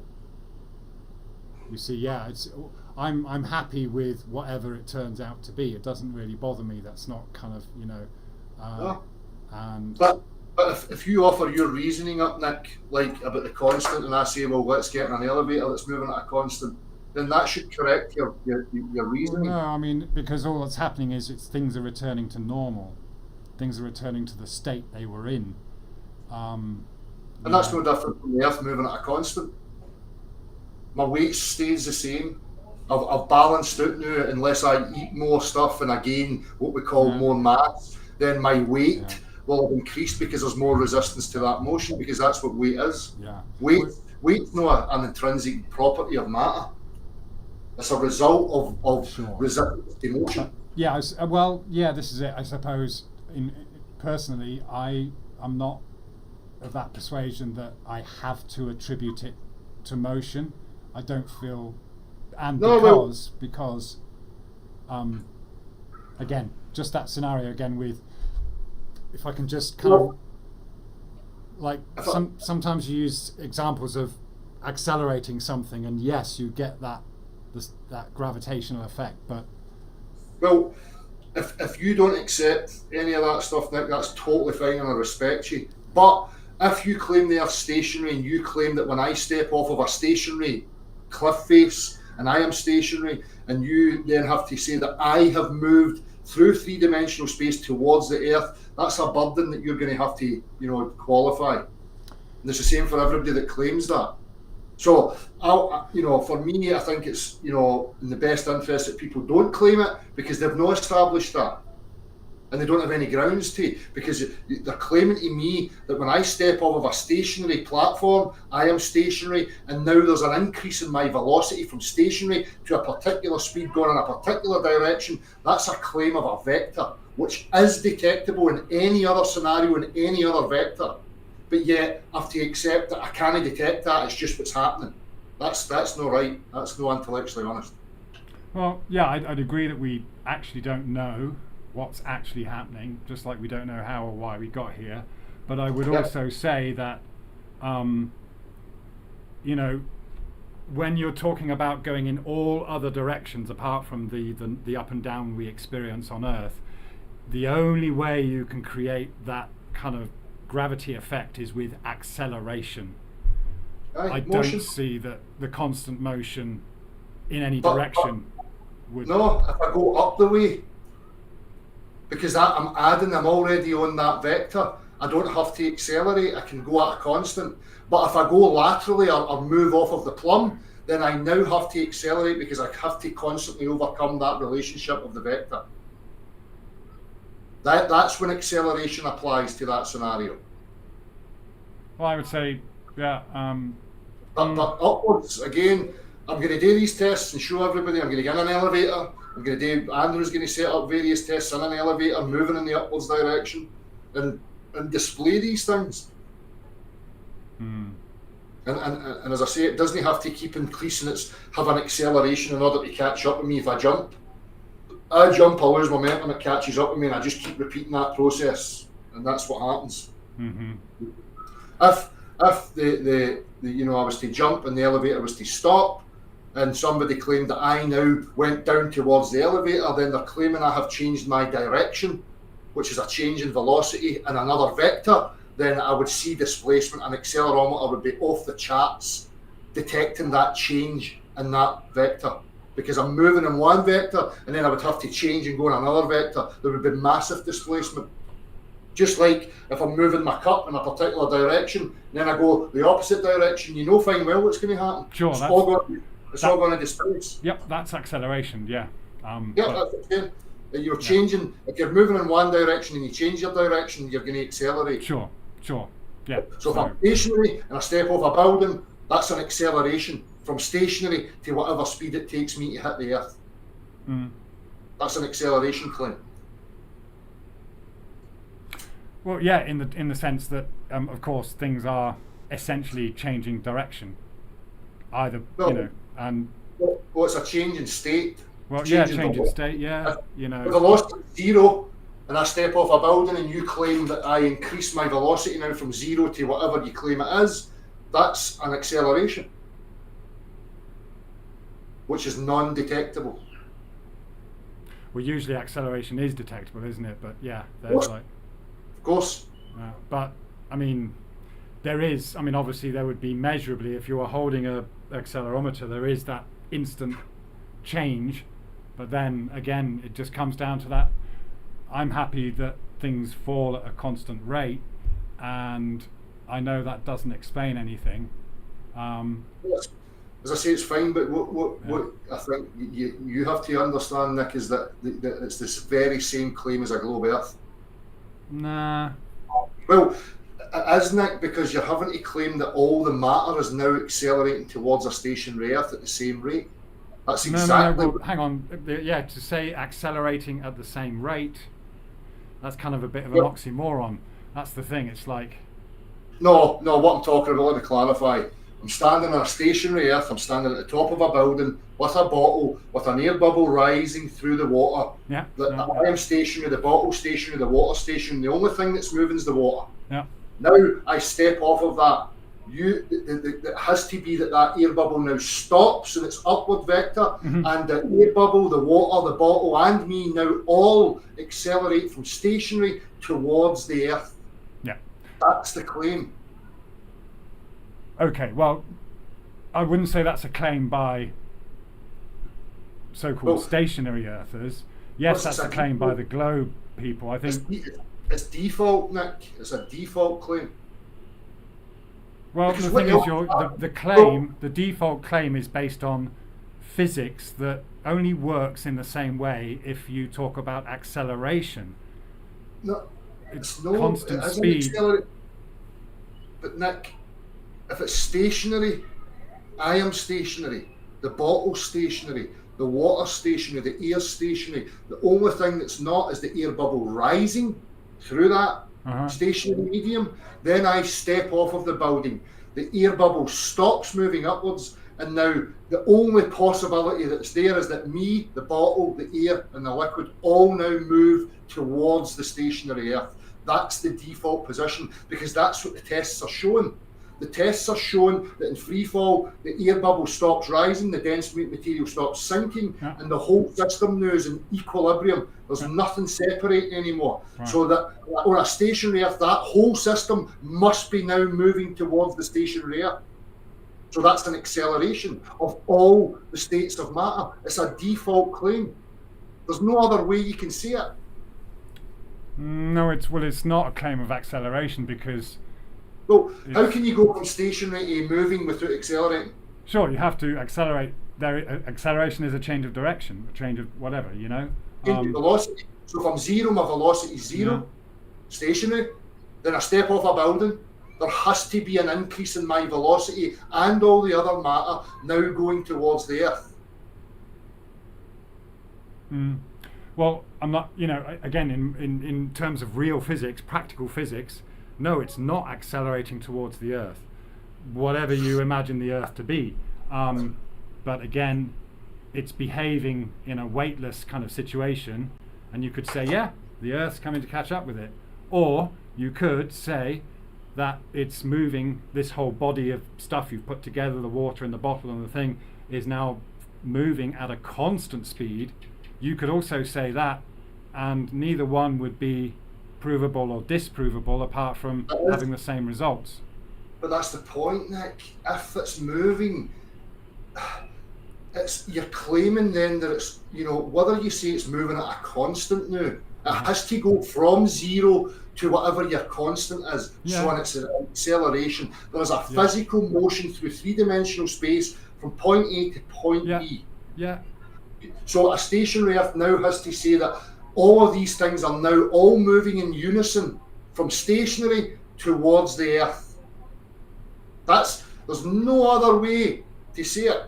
No other way to say it. Why is that not okay if you've kind of contained it and it's... Well, contain it all and then go from a position of point A to point B without the displacement happening, Nick. Well, again, if you're going at a constant speed, you won't get the displacement. Yes, when you accelerate, you get displacement. When it's reached a constant speed, you no longer get displacement. So if I'm standing on top of the cliff and I'm zero, I'm stationary, I'm a constant of zero. It can be, well, yeah, you could say that, or you could say it's a constant of whatever. No, but going from the position that you're talking about, I'm standing at the top of a cliff, my velocity is zero. Correct? For all intents and purposes, yeah. I mean, I don't know if you're using a... Right. No, I'm going from a stationary position. Okay. The Earth stationary, which means I am stationary and everything about me is stationary. Yeah. Then I step off of a cliff. Uh-huh. You can't then say I'm just immediately into a constant, because to go from stationary to moving is an acceleration. You cannot go from zero to something without accelerating. Sure. So, yeah. Right, so that's the default position of a stationary Earth. Well, yeah, but I mean, again, free fall is just, there is no weight. So, but that could be a constant speed. Yeah. But that's the point in contention, Nick. So how can you say the Earth moving? Free fall, there's no weight, right? Yeah. We agree. There's no weight, right? The point is, Nick, if I am standing at the top of a cliff, I am stationary. So if I step off of the building, then the stationary Earth has to claim that I now accelerate from stationary to a velocity until I impact the Earth. There's no other way to look at it. No, not all the way down. I mean, Well, it doesn't matter, right? Say it's 100 meters. It does matter, Del, because if it's a 100 metre tall building, Nick, and I step off of it, and by 50 metres I've reached my constant velocity. Okay. Right? Yeah. Then from that 0 point to the 50 metres point is an acceleration. Yes. Right. Well, that would be detectable. And you're saying it's not in any scenario, there's no... You can't go from stationary to a constant without accelerating. Yeah, okay. And so... Yeah. Then we get to the... Okay, so we're agreeing that there's a constant... if something's falling, its weightlessness, it appears to be weightless, or is measured as weightless once it's reached a certain point. Well, it's weightless all the way until it's on the Earth again, because you can't weigh anything until it's connected to the Earth. Correct. And if it was falling at a constant speed, those results would be the same. It would appear to be weightless. Correct? Aye, because it's in free fall, it doesn't matter if it's, even if I stand at the top of a building and fire a gun down the way, that bullet while it's in the air has no weight. Right. Okay. But it's got a trajectory and a direction because I've gave it force to go in that direction. Yeah. But until it hits the ground, it has no weight. But Right. weight's not the issue.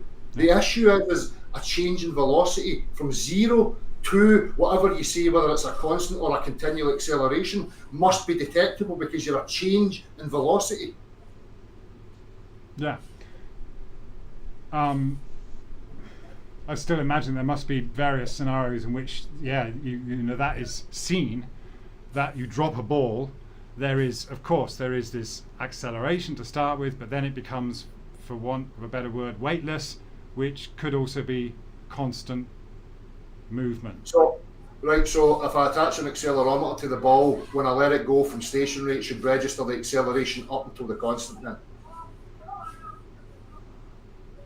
Yeah, I would assume so, yeah. Well, it doesn't. It doesn't.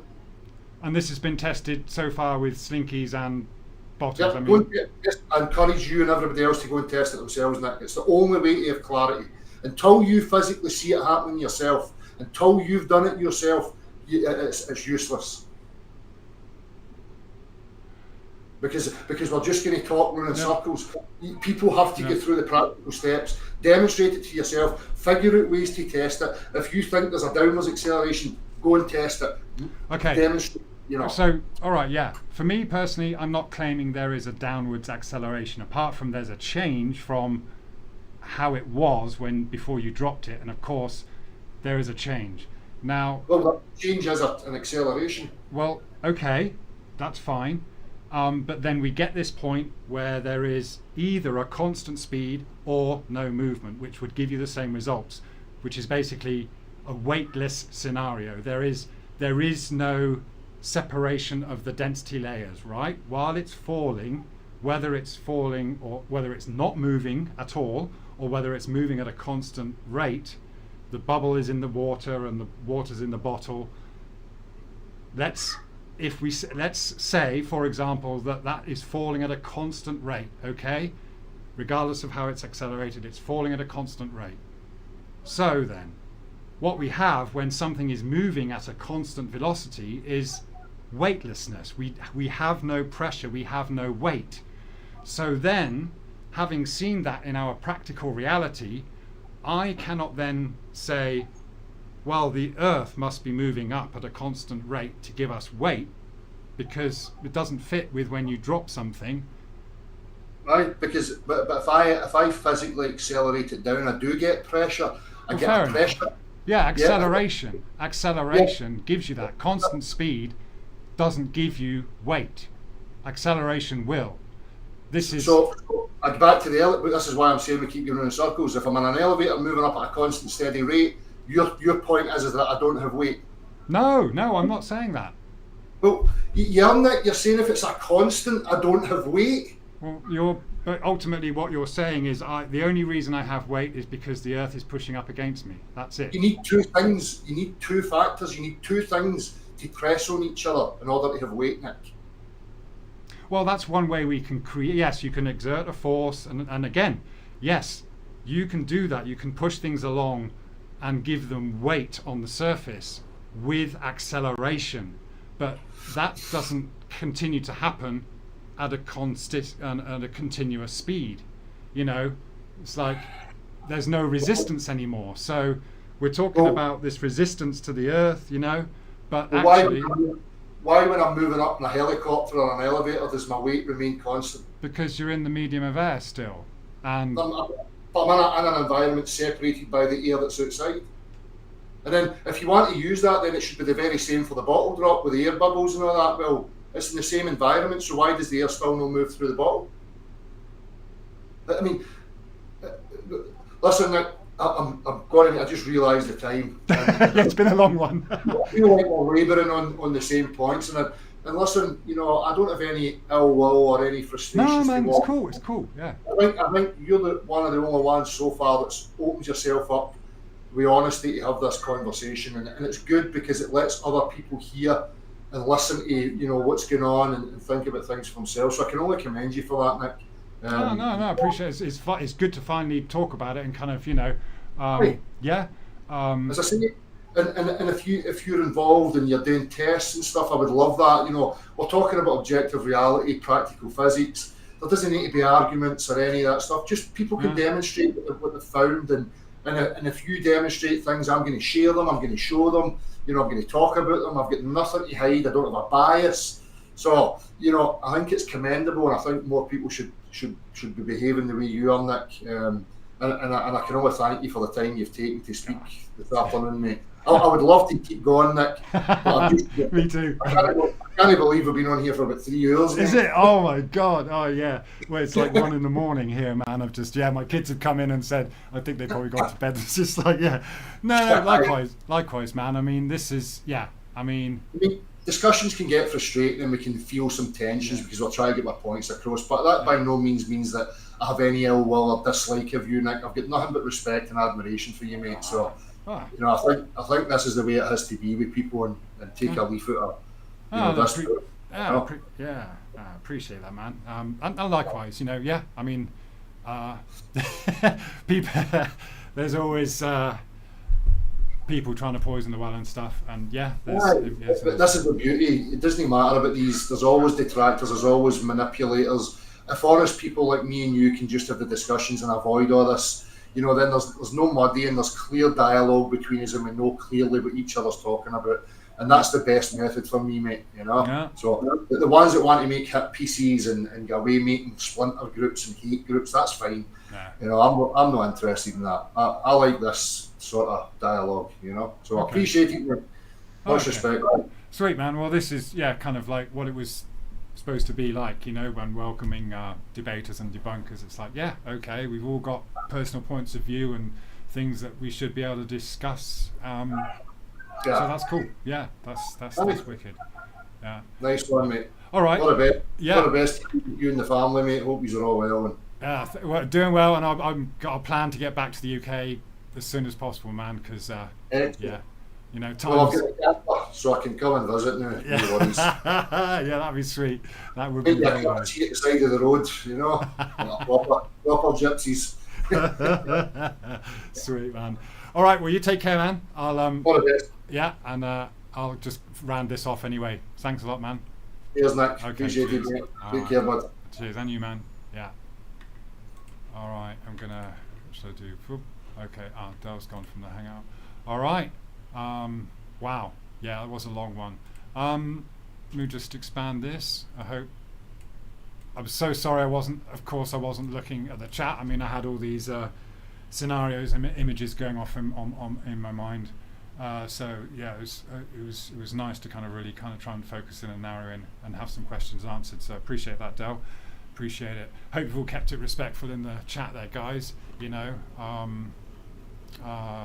Man, what I'm gonna have to do is go through the chat sometime later, unless I don't. I'm just going through now just to see if anyone kind of like is trying to shout me out directly. I don't think so. So I hope it's I hope you've heard things from all of. Well, I mean, obviously it was only Del and myself in the chat. So I hope you've heard things from both sides that kind of either have helped resolve some issues or clarify a few things. I'm not sure. Let's see. So, and it's fantastic to see you all here. I really appreciate it.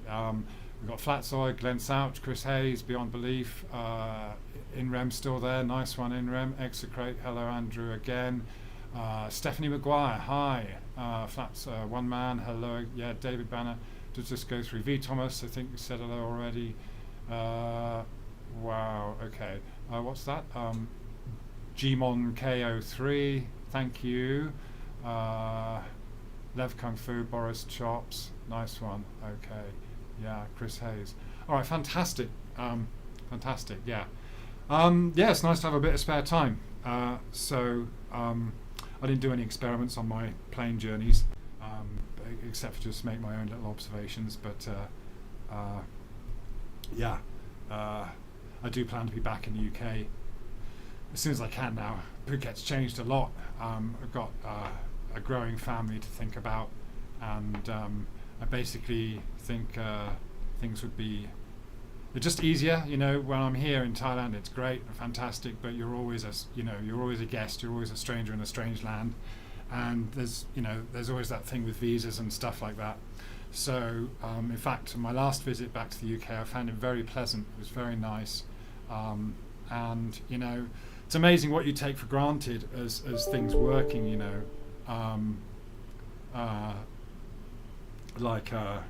just you know the systems that are in place, and we're all very kind of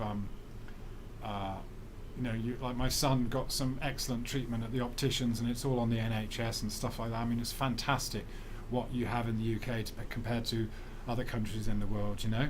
And you know, like here in Thailand, it's great, but there isn't much in the way of progress, and you know, because life can be kind of chilled. It's just kind of, you know, it's not a culture of advancement. It is a cool culture. It's a very open culture.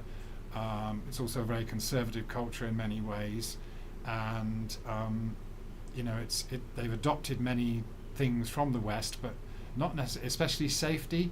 You know, you know, even people in just kind of all over, you know, safety and thinking about the future is always in the Western mindset. You know, I think maybe it stems from, you know, if we've had to survive winters and things like that, then your average European or Westerner or Canadian or whatever, they've had to prepare for the future. So there's always been this need to build good shelter and probably build good transport to get the hell out of wherever it's, you know, that they're experiencing the really bad weather. So I think that's, you know, and that continues in the West. You know, you've got this, and you know, there are a lot of good people, and there's a lot of, you know, there's so many organizations and things like that. The thing is, what I'm thinking about for my kids here is there isn't much in the way of inspiration or things they can mentor or training programs and things like that, which are all available in the UK. So in that sense, I find it very compelling to get back there now. I'll be speaking about that maybe at a later date, but I'm trying to line things up. I'm trying to get some work lined up and things like that. And you know, hopefully I can. Yeah, it's going to be piecemeal. I get a few family members over at a time. Honestly, don't know how I'm going to do it right now, but I think it's essential, and the kids need they need that. They need to see how things work over there as well, and frankly, it'd just be easier to make a living and work legally without having to worry about what I do. That's the main thing. I'm so limited what I can do here in terms of work because I'm a foreign national.